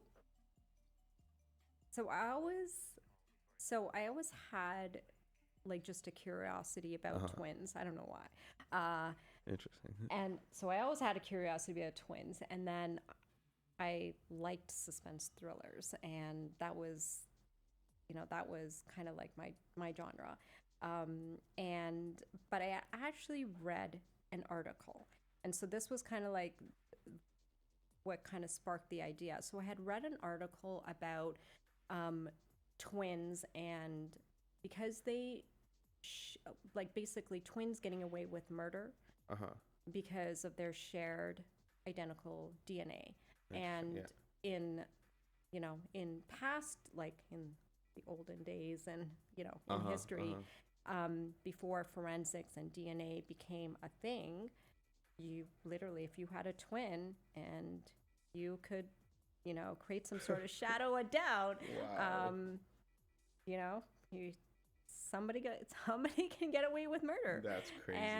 And so that was and I read that, and so the article was about how there was this new DNA testing that could distinguish the DNA of twins, but it's like a very, like, you know, like layered sort of test, and it really goes you know, below the surface, or like, you know, down to the DNA strand that you can tell the very specific difference. Very specific, and That's and crazy. which and so that was and to me that was interesting. Wow, that's really interesting. Wow. And you know, and that's what you got incredible. there. Yeah. And so originally I had promised to tell you this after or eventually. So the and my partner always tells me, oh, you shouldn't tell people what the book was called because you're going to promote that other book. It's cool to know the backstory. I know, so I love that. right? I know. So the original title of the book. Yeah, title of the book was called The Girl in the Mirror. Cool. And nice. And when I was, and it's funny because all of my like stories, like I always had the title in my head first. And so I always have the title in my head, and then the story comes. And so I knew, I was like, okay, The Girl in the Mirror. And so all my drafts, everything said The Girl in the Mirror. And I knew that the title had been used in the past when I was doing, like, you know, Google searches and seeing and whatnot. And there were other titles that were coming up, like The Girl in the Mirror. But when I would read the synopsis of those stories, none of them had anything my story. Yes. Like, it was a completely different, like, you know, plot. And so for me, that was okay. But it was 2020, and it was the middle of COVID. I had and my friend Christine was the one actually that shared it with me, and so she sent me this link, and it was to a book that was releasing in in like August, and I think she sent it to me in July, and it was releasing. Maybe the book was releasing in August or September of that year, and it was called The Girl in the Mirror. Oh, no way. And it was about twin sisters. Oh, damn it. And it was about twin sisters like conning each other or wow, like that's crazy. Deceiving each other. And I was so deflated. Like I was really upset. But you know what though? Like, at least you know that there is, at that point before you publish anything, at least you knew that you had the same mind state as somebody who published something else. Like right? that just means you're onto something. You're just like, oh, yeah, that's a pretty cool feeling. That's and her and yeah, and it was but it was funny because it really because I had my heart set on that title, right? Like like everything, like when I pitched it, when like everything said The Girl in the Mirror, and and the opening the opening chapter will kind of explain why it was even called The Girl in the Mirror as well, right? And that's so funny. And so yeah, and so it actually makes me laugh because I kind of, when I look back at how I reacted, like I was ready to throw this manuscript. All because of a title. I know, I know. When I look back, I'm like, oh, wow. I was so, okay, and this is gonna sound really funny, but I was really, really upset. I was depressed. I like was in tears, and I didn't know how to, like, you know, and at one point, my daughter like noticed, you know, something was wrong with me, and at one point I think you know, Mandeep, my partner, had asked me, he had said something like we were talking, and then Serena came into my room, and then her dad was like, he said something, and then she was just like, are you, like, she basically said, are you dying of cancer? Like, oh shit. I know, and I was just like, no. She's like, well, what? And so it was kind of like, wow, like, because like you would think, like, because I was upset, and we were like, and he was consoling me for days, and she kind of knew something was up, but it was kind of like, you know, when you know something's up, but you're too afraid, you maybe don't want to know what what it was or what it is, and she was just kind of like, are you guys gonna tell me that mom has cancer? Like, that was like. And so when I look back, I was like, wow, like I totally was not a big deal. But you know what? It was to you. It was like your writing career got cancer in your brain, right? So like, ooh, that's good. That's good. So I like that. Yeah. Like, your daughter would have never knew because you never said that out loud. And so we, and it was funny because I really then, it was hard coming up with the title, because it was like we were, you know, me and Christine, we would brainstorm. I would send her she'd give me a title, and then we'd like Google it, and we're like, no, it's taken. Oh no, it's that. And I mean, it's really impossible to come up with any title that has not been used in some shape, form. I'm sure movies go through this as well. Yeah, movies, song titles, album covers, probably. Yeah. But I learned a lesson that, like, any book that I write from now on, if I have a title in my heart, I am like keeping it like in, like, and not going to put it on anywhere, because sometimes I feel like when you do put things in the universe, if you don't control it, it might just go, you know, escape and and I don't know, and it was interesting because there is another book called Next to Twin. That person, I think, published their completely different, like, I don't know. I think the story is like a fantasy story, so it's not even like in the same genre, so it's okay. Interesting. And it might even be like a YA book, so it's okay. But it was just interesting, because even when we started, you know, getting the name of Next to Twin out there, got good feedback. Yeah. It sounds. Yeah. When I first heard it, I thought it was crazy because I love wordplay. Like, and like next of kin, next of twin, it just sounds interesting, very incredible. How did you come up with that name, next of twin? So it so it's a little bit in the story and probably like in the first chapter, but Rhea is on a mission.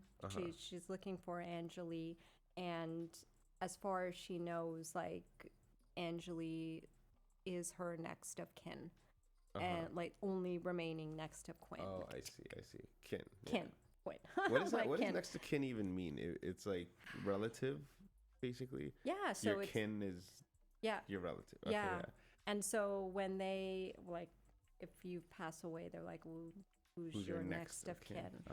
And her next of kin is her twin. next of kin. It's kin. a tongue twister. It's a tongue twister. It's a crazy Quinn, tongue kin. twister. Her next of kin is her twin. So it's her next of so twin. yeah. So you're right. It's that's you know crazy.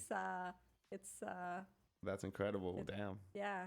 It's a word. It's a play on words. Yeah. The story overall also kind of deals. Like, I mean, the story overall, there's like a duality Between so- the two sisters. yeah. Twins, Well, it's about twins, and there's good, like it's kind of like good twin, bad twin, good twin, evil twin, but there's good and evil in both of them. In both of them, yeah. And so I feel like that was one of the other themes that I was exploring. I think there was a lot of themes that I was probably exploring, interesting, and I probably started with all these themes, but then I was like, okay, we need to kind of concentrate on a couple of main themes. Wow. But I also wanted to write something that would keep the reader engaged. Yeah. And I was important to me, to have the reader engaged, to keep, to have them interested all the way through, and that's why you'll see a few twists here and there. It's kind of like, oh. Yeah, and, that would be a good idea. Yeah. So a few of my advanced readers have they've commented on like, oh, I thought I figured it out, but no. And and so I kind of wanted I wanted my reader to keep guessing till the very end. Crazy. And maybe even after. Exactly, right? Yeah. Wow. Now, during like the writing process of this book, like you just start writing and then whatever comes to mind, it just goes on the page, right? And then like how far along into your writing did you think, okay, the plot is going to be that there's going to be two of them, one is going to wake up in this hospital and learn about the death, and like how far along did you discover that, or did you know that before you even like put the first word down, or did you kind of acquire that along the way? Yeah, so when I started the book, I knew there was two twins. Okay. Yeah. One was married. I generally knew, Michael's name. Yeah. Actually, and it was funny because Michelle reminded me of this yesterday. Anjali. So her name is Anjali, but in the original, her name was Angelina or Angeline. I forget. But Michelle reminded me of that yesterday. But That's hilarious. And so I knew my main characters. I knew generally kind of what motivated them, what they were like, what That's crazy. they were, what their purpose or drive was. And that's all, and that's about it. And I knew it would be Michael that would get murdered.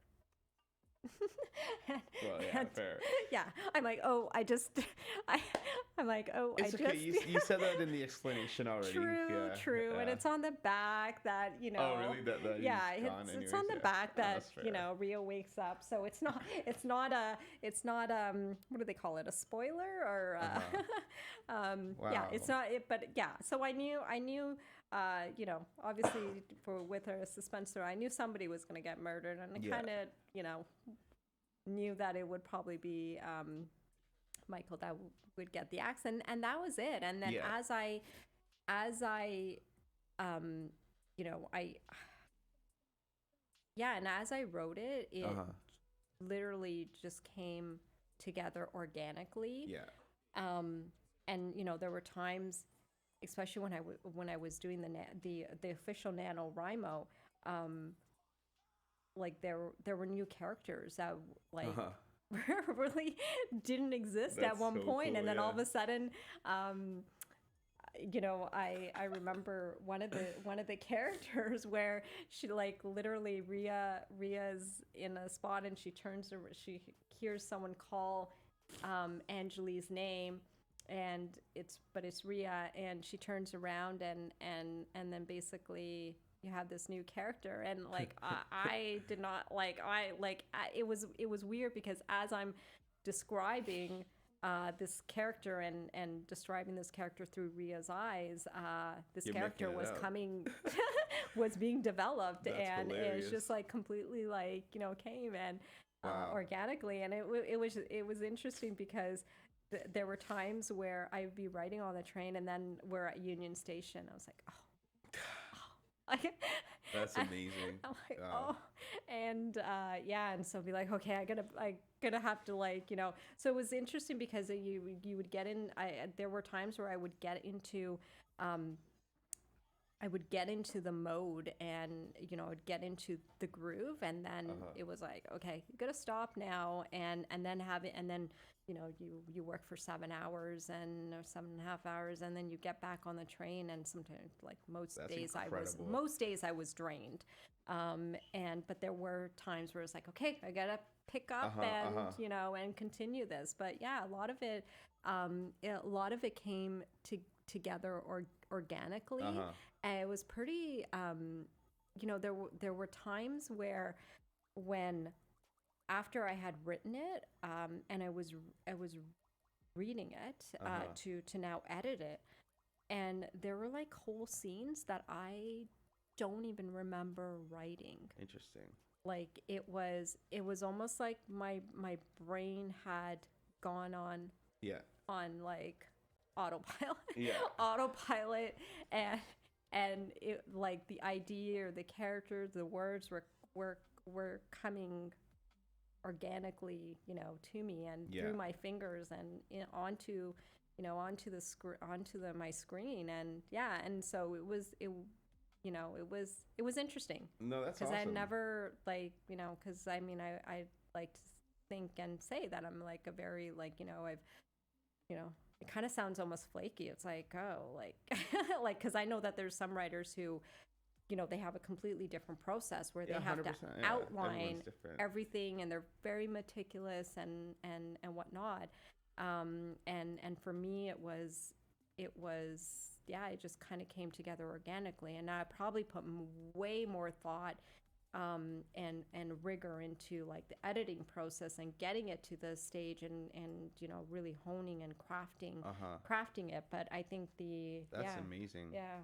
Because like I'm a very visual person. Like your writing is like, you had it all finished. It's like this glob of like pure whatever it is, and then the editing is just chipping away all the fat and everything and just making it into a perfect sphere kind of thing. So like that's a little bit harder in a sense, even though the writing is obviously hard too, because there's all those challenges in finding inspirations and having a break from being on a roll and then working for 7 hours and then trying to get back into it and stuff. But that also like goes to show how it's like your purpose to do that, and I really admire you for that, because that's incredible, because there's a lot of challenges being faced with just writing a piece of literature, 10 pages, 50 pages, let alone an entire book, and to keep going and honing after it. But I think especially because you were really interested in it since you were a young kid, it gave you that extra drive, whereas some people probably don't have that. And because you said it was an escape from like when you were first like living in Winnipeg for your parents and stuff. So because it gave you that, maybe you kind of just want to give it back to the world, and it's just always in you. So that's really interesting, because even with your job and your family and stuff, like finding the time to like do this it was necessary. It was like it's like your outlet. Yeah. But not a lot. The cool thing is too, your outlet is something that's an actual physical form that a lot of people could actually like check out and stuff. That's interesting. Yeah. It's almost like it was like I knew it was my soul's purpose. 100%. Like when I started doing it and really getting into it, it was like my soul came alive. That's amazing. And wow. And I probably only felt that way once before that, and that was when I was 7 or 8. And, and wow. right. And to and so I feel like it took a lot out of me as well. Like, I mean, I put a lot into it, and it took a lot out of me as well.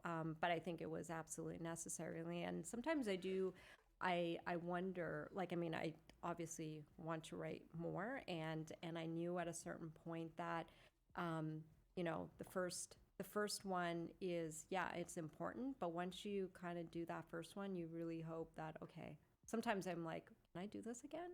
Am I going to do this again? How am I going to, like, you know, I mean, I have stories.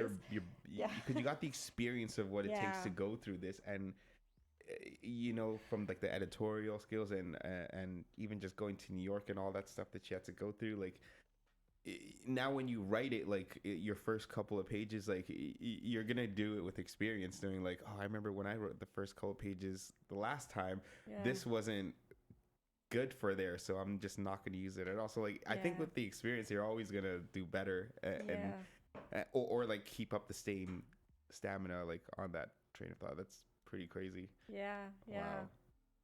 Wow. Was there so did you attempt to write anything else before this, novel wise, like even like short story? You've had like short stories and stuff, yes, but like so besides the book, and so this is why Twitter it was so great, because I also feel like that, like, you know, was kind of helped me establish myself, because before the book, and you say, oh, wrote a book, and what else have you written before that, and how many publishing credits do you have to your name, and to not have any before that. I mean, you know, like, I mean, I had a couple when I was in high school. I got published in a newspaper, but like, you know, those you know, get very old. And so going on Twitter and just getting used to writing every day. I think in the year and a half, almost 2 years that my writing account on Twitter, like I probably have like 2 books worth of like poetry on Twitter that I probably need to like get off there. But it also helped just being able to write, but being in, you know, like-minded people. And there's like this, I forget what, anthologies. So there's you know, on Twitter and other in other calls, individuals put together anthologies. So they may say, well, you know what, where I'm putting together an anthology that is, you know, on I don't know, dealing with loss, and, you know, write a poem and submit it. And so I have been, since 2021, I have been part of 6 different anthologies. And so the latest one just actually came out this year. Is called Hidden in Childhood. And this one's this one's my favorite, because this one had to do, like, the anthology was all about like childhood memories. Nice. and poetry, and And so there's about 150 different poets, writers that are included in this anthology, and there's about 280 poems. And Wow. I got two of mine accepted in there. I had submitted three, but two made it. And so it helped me, helped me come to terms with childhood for me. That's Like, awesome. wasn't always the best of times, and I feel that there are times where you when you've got a difficult childhood, you hold on to some of those things. And a lot of like, as I got older, I would put in a box and put those emotions away, and you kind of you shut them out. Yeah. Because otherwise you could either dwell on those things and let them eat you crazy, Exactly, or yeah. you could just move on and just be like, okay, that happened, and and it did. But writing for the anthology helped me kind of one, come to terms with it, but two, also relive relive relive it, but no, but almost make peace with it as well. And Wow. yeah, and so yeah, being part of other anthologies and other, like, having short pieces published is has also been a really great opportunity. So if you ever go to my website, there's I know I've got Next to Twin on the main page, but there's more books, and has a listing of the other anthologies that I've had a few pieces published in.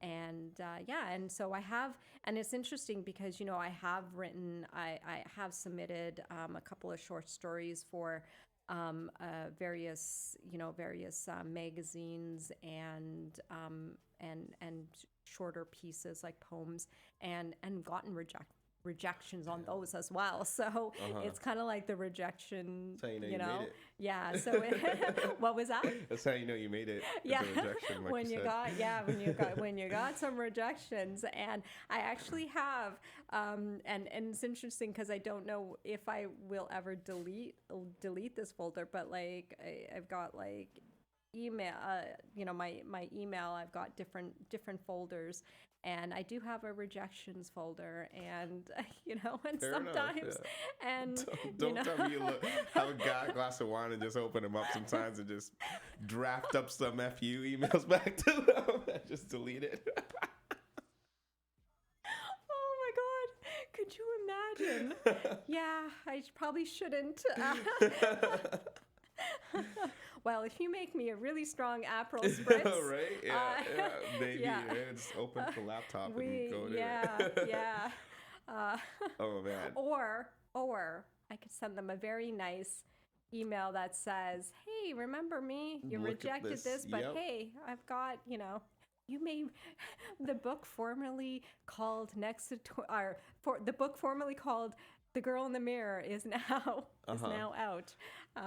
Was kinda that what it like was called back in New York when you went to the? Yeah, Oh, The Girl in the Mirror. It was because I know Yeah. it was named that, and then you revised it Next to Twin. But Yeah. even when you went to New York, it was Even still when called it was The Girl. when I went Mirror. on the retreat, it was The Girl in the Mirror. When I went to New York and pitched, it was called The Girl in the Mirror. So actually, technically, Next to Twin never got rejected. Exactly. Right? Yeah. That's incredible. Which is, yeah. What advice would you give to people who would like to become an author? They're just dabbling in it. Like, what advice would you give to somebody who's just, thinking about getting to short stories or novels or anything to do with literature? Pretty broad question, Yeah. I guess. No, but it's a good question. It's a good question. So first off, I just want to say, I make it a habit not to give advice. Fair enough. And any advice I give is really my own lessons Which learned is from the my own experiences. perfect place to get advice from, I feel. But I'd probably say three things, and I'll try not to go on. But The first, and we've talked about this, I think the first is if you want to write, then write. And don't write for anyone else, just write for yourself. And don't wait for like the perfect idea or the perfect concept or the perfect time. You just kind of have to just decide that if this is what you want to do, then you just need to do it. And you and putting having a dream or having a dream of writing or having a dream of anything is not enough these days. You really have to put the action Exactly. to get the momentum going. And you actually had said this earlier. To me, like having that first, like the way I treated my first draft was a lump of clay. Like, okay, yes, the story and everything came together organically, and I got some really great feedback that I had a plot. I mean, it had holes in it, but had a plot and had something. But at that point, it was a lump of clay, and the editing process, it helped shape it. But if you don't write, you'll never get that lump of clay. Absolutely. And so to me, that's the first thing. And if you want to write every day. And so obviously when I was writing the book, I was writing every day. But I still write every day. I mean, I write on Twitter, and I write a 7-word poem, or but it's still writing, and it is still writing, and it's still writing, and it's an accelerated form of publishing and writing your first draft, editing and publishing all in like 5 minutes on Twitter. But yeah, so that's very important. I think for anyone who has the desire or wants to. The other I guess thing that I would say is have a North Star. Know what your North Star is, or decide what your North Star is. And what I mean by that is you can have that, I want to write, but what's your end goal? Driving you? What do you okay, if you want to write every day, that's great, but or you want to be a writer, that's great, but what's your end goal? Is it to write a novel? Is it to get one short story published? What is the goal? It's almost like you need to have you kind of need to know what's guiding you. And for me, and I didn't know this and for me, my North Star became clearer and clearer. I mean, if I look back, my North Star, my first sort of goal was to write a novel. But now, my North Star has gotten a little bit more shinier, crispier, shinier. We'll go with the shinier metaphor. Is to be an award-winning, best-selling author. Awesome. And so for me, that's my North Star, and that's what's my purpose and my goal. And why I say having a North Star is important, because once you know what that end goal is, then you are able to work backwards and say, okay, Jass, if your North Star is to be an award-winning author, well, you gotta write something to win awards or to sell. Absolutely. And then and then the third thing that is really important and helped me is having an anchor. And so what I mean by that is, what is going to bring you or keep you anchored in your journey, or who or what's gonna bring you down to earth, and not keep you anchored down, but like help you in a way. Because as a writer, and I experienced this so many times, there were times where I got lost, like metaphorically, not literally. Yeah. I mean, today, Fair enough. Yeah. It's a big today I got campus. lost. It's a big campus. Because they've changed the campus so much. Like, holy crap.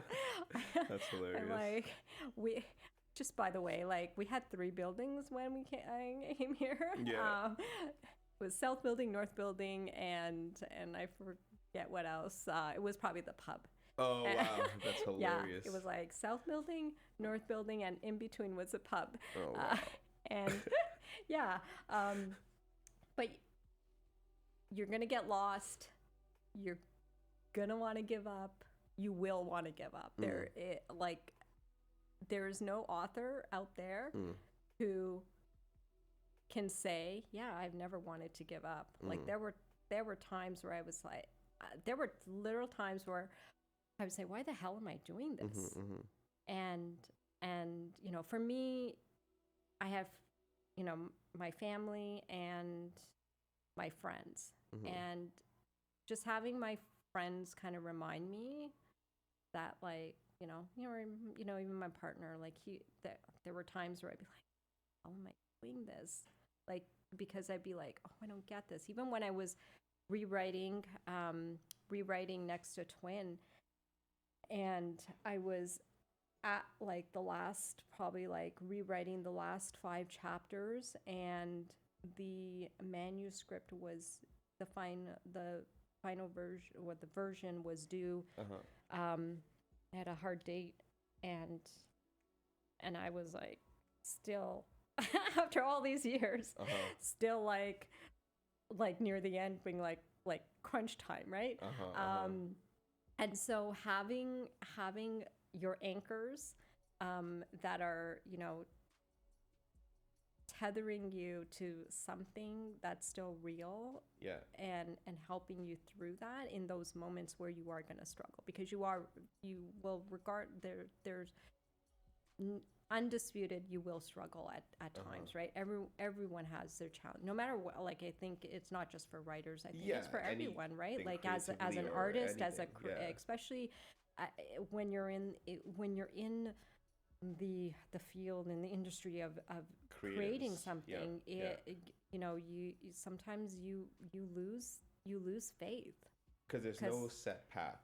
That's the thing, right? Yes. I always say this, and I said it on like the 100th episode. I was like talking about there's no paved path for like a best-selling book or album. Like, everybody does it their own way, so that's why it's harder than in some ways to be like a doctor or a lawyer, because there you got your books and your schools and your networking, whereas like when you're creating something, it's there's a million ways you could go, and you got to experiment and figure it out, and you're gonna give up a lot of times, but and I think the industry has changed so much, right? Like with social media, like way back when I wanted to be a writer, there was only one path. And you're so right, because traditionally there's always been sort of one path to someone notices you, and you get like, and then they decide to publish you, or they music, they decide to sign you, and that's it. You've kind of made it, and that's it. And everyone else who is just struggling is just struggling. And now in today's, with social media, there's so many opportunities, and pretty much anyone can do this, and that's why having that end goal is really, really important. But then having your anchor or your tethers that are gonna ensure you don't get lost. It's kind of like being out in outer space. You can be out in outer space going for that North Star, but if you don't have something that's keeping you tied to the the mothership, You get lost you in could get orbit. lost in. I think that was a movie, right? It was in. If it's Sandra not, Bullock. you should write a book about it. It'll No, be I think I think George Clooney and Sandra Bullock might have made a movie about that. Yeah, I think I know what you're talking about. I'm pretty sure there was a movie about that, but it's pretty much that anthology. Like it's pretty much equated to that, where there's just so much, and just having, and I'm so, and I've thanked my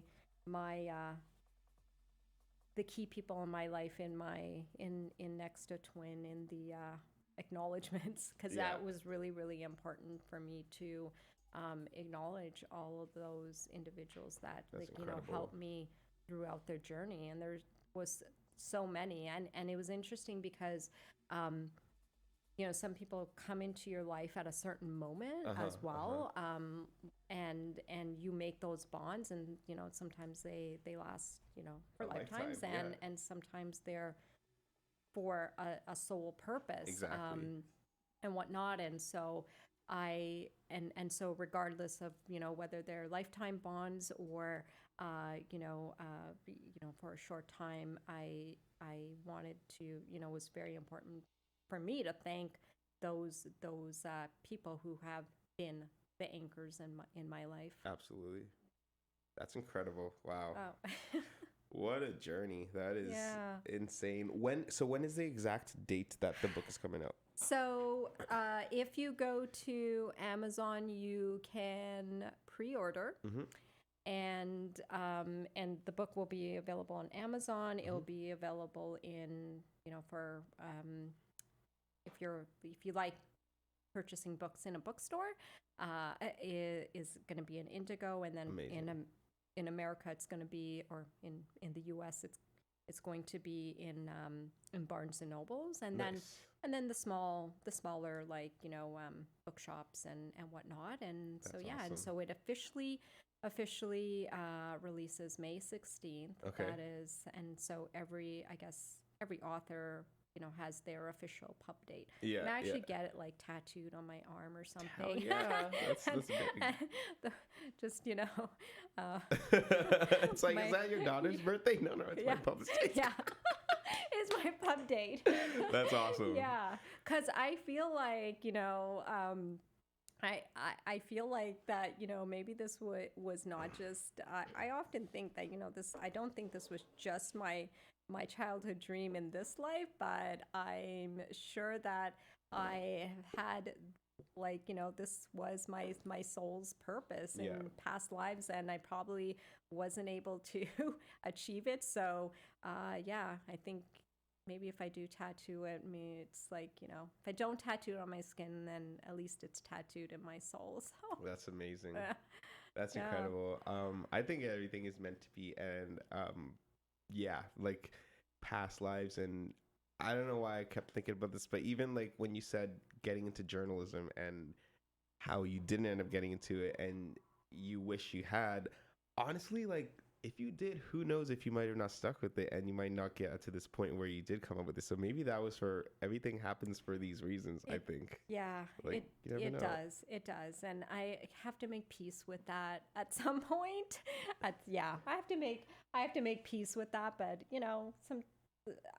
I'm also the type of person, and maybe this is why I'm suited to the writing business, or the business of writing, or writing suspense thrillers, is the whole what if, right? And because to write a story, it's kind of like I've always challenged myself, say, what if? What if this happened? And what if? And so sometimes, in my life as well, I'm like, what if? I mean, you can edit a book, but you can't edit your life, right? That's your past.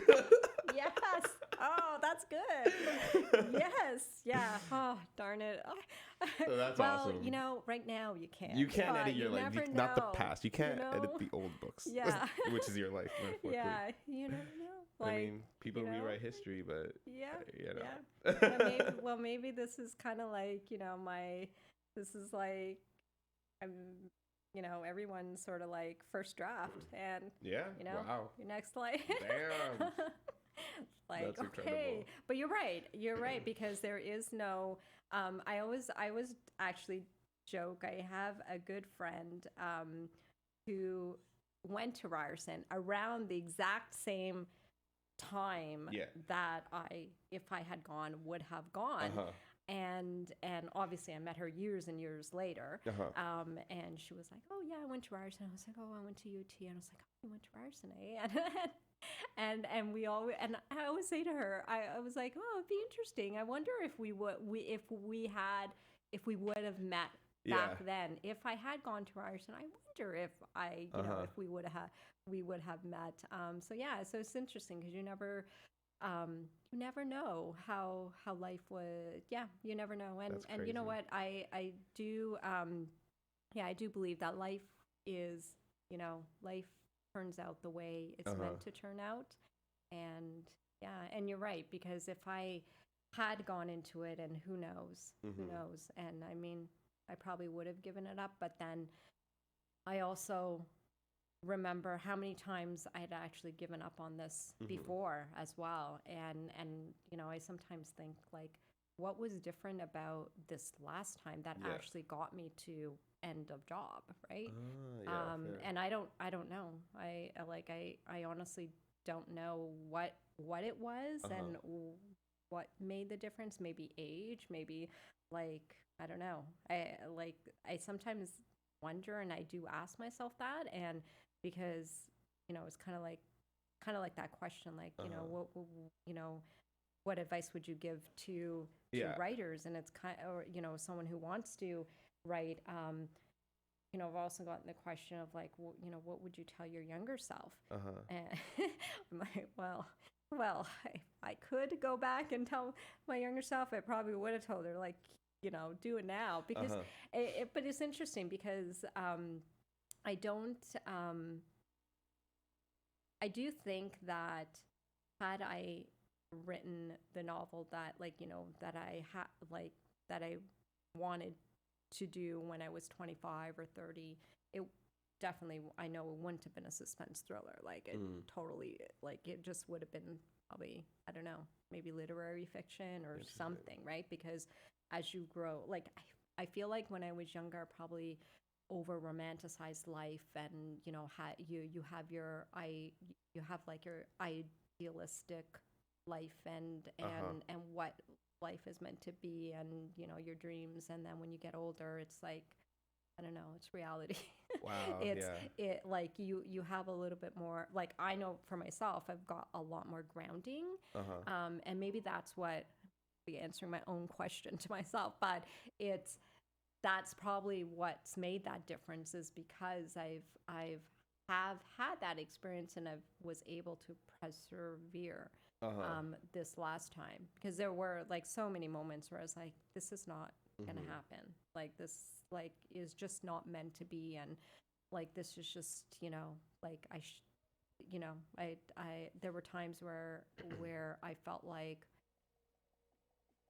this is probably why I gave up when I was younger, because I couldn't deal with, I couldn't deal with, like, the challenges at that time, and it was almost like, okay, I'm just gonna give up. Yeah. And here it was kind of like, okay, I want to give up, but there's to. also There's that pride that goes with it as 100%, well, it's the right? pride. And experience as well, that yeah. And so that's why I would say that, like, it's good to know what your end goal is, but then to also know what's gonna keep you tethered to that dream, and keep you going, Absolutely. and whatnot. But yeah.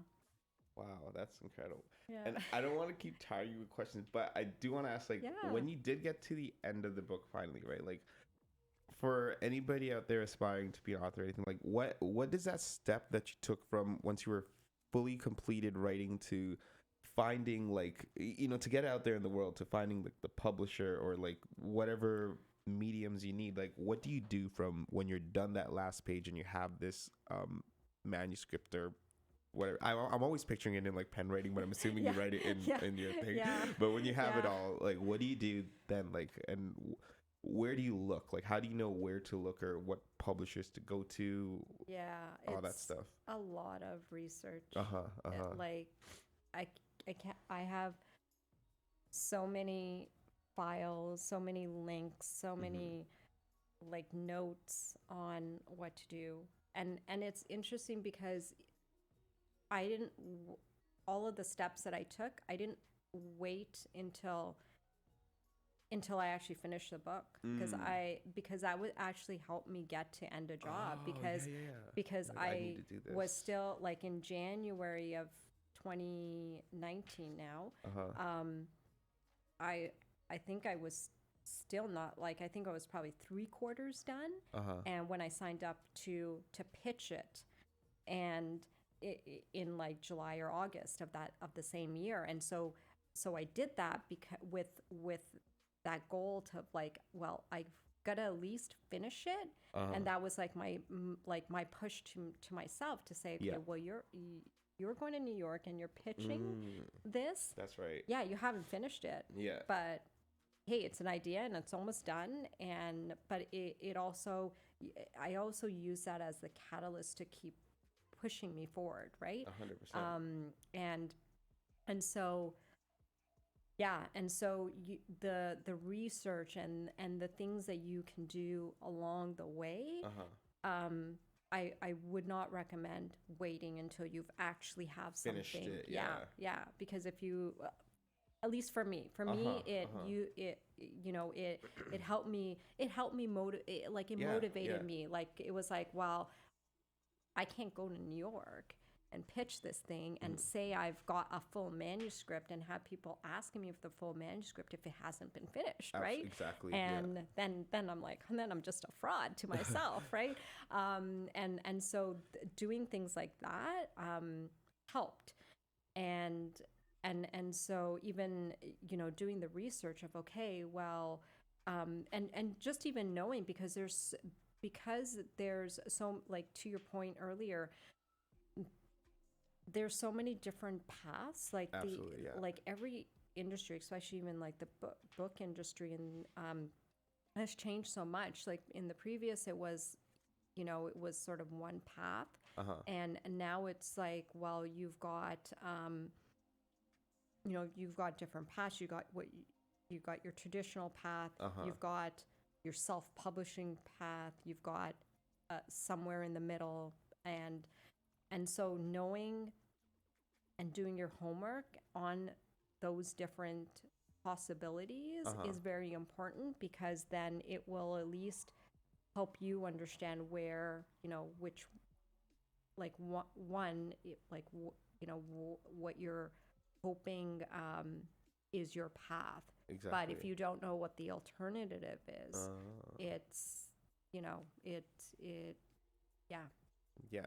Yeah. It's important to know Then all it's the easier to get paths. like, if you only have one path in mind, it's easier to get demotivated That's true, when you've got a roadblock, and then you're that's like, very true. oh, right, like, okay, well, if that didn't work, like, let can go me, this road. yeah. And so even for me, when I was getting rejected by my potential literary agents, it felt like, that was one path, and yeah, it felt very demotivating, and it's like, okay, well, if they don't like it, then how will, if I and the thing is, if you don't have a literary agent, it's very hard to be able to get published by one of the larger publishers, because those larger publishers only look at scripts when a literary agent brings it to their door, and so yeah, and so knowing that's one path, and knowing there's smaller publishers who are looking to publish books, but knowing that they probably struggle a little bit more because they're less known authors, Exactly. and whatnot, and then, I mean, today with like Amazon, even Amazon has their own like self-publishing. Really? Wow. Yeah, and so That's cool. you can write a book and you can put it on Amazon and you crazy. do everything yourself. Yeah. And I mean, if you have if you have the expertise and the experience on how, like, I mean, personally for me, like even like, next to Twin and for like the inside design, Yeah. I mean, I was so grateful to have a partner that like, cause I wouldn't be able to do that. Right. And so to have a publishing partner to help me through that process, because like self-publishing, you're doing everything on your own.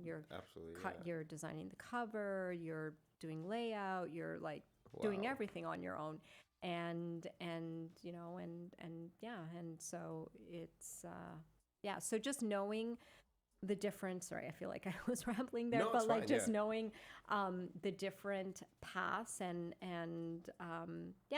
just doing research. The thing is, there's so much out there, and just being careful because there's a lot of I'm gonna say there's a lot of individuals, companies, people that will take advantage or like will take advantage of an author's desire to be published. Oh, I see. and Yeah. and they will offer you things that like they will say, oh, like, yeah, I can edit your book, or I can do this, and I'll beta read, or for a price, or I like, even now it's like, well, hey, I'll review your book for a price. It's like, well, you know what? Yeah, You don't need so that. You've done everyone, it so far. it's kind of like everyone is out there to make something for themselves. Exactly. And so sometimes if you haven't done all your homework, you haven't done all your research, and like, because personally, I have come across things that have just seemed a little too good to be true. And then it's like, if it seems a little good to be true, then it probably is. Yeah. It probably is. And so just but again, if you have an idea, you start with it, you write it down. You write down, I mean, just to getting to that stage of having something that you want to put out there in the world, I think it should be celebrated. That's but true. Yeah. I feel like sometimes and for me, I felt like those were kind of like my stepping stones. Exactly. Right, that were helping me get to the next stage and the next phase. Yeah. That's incredible.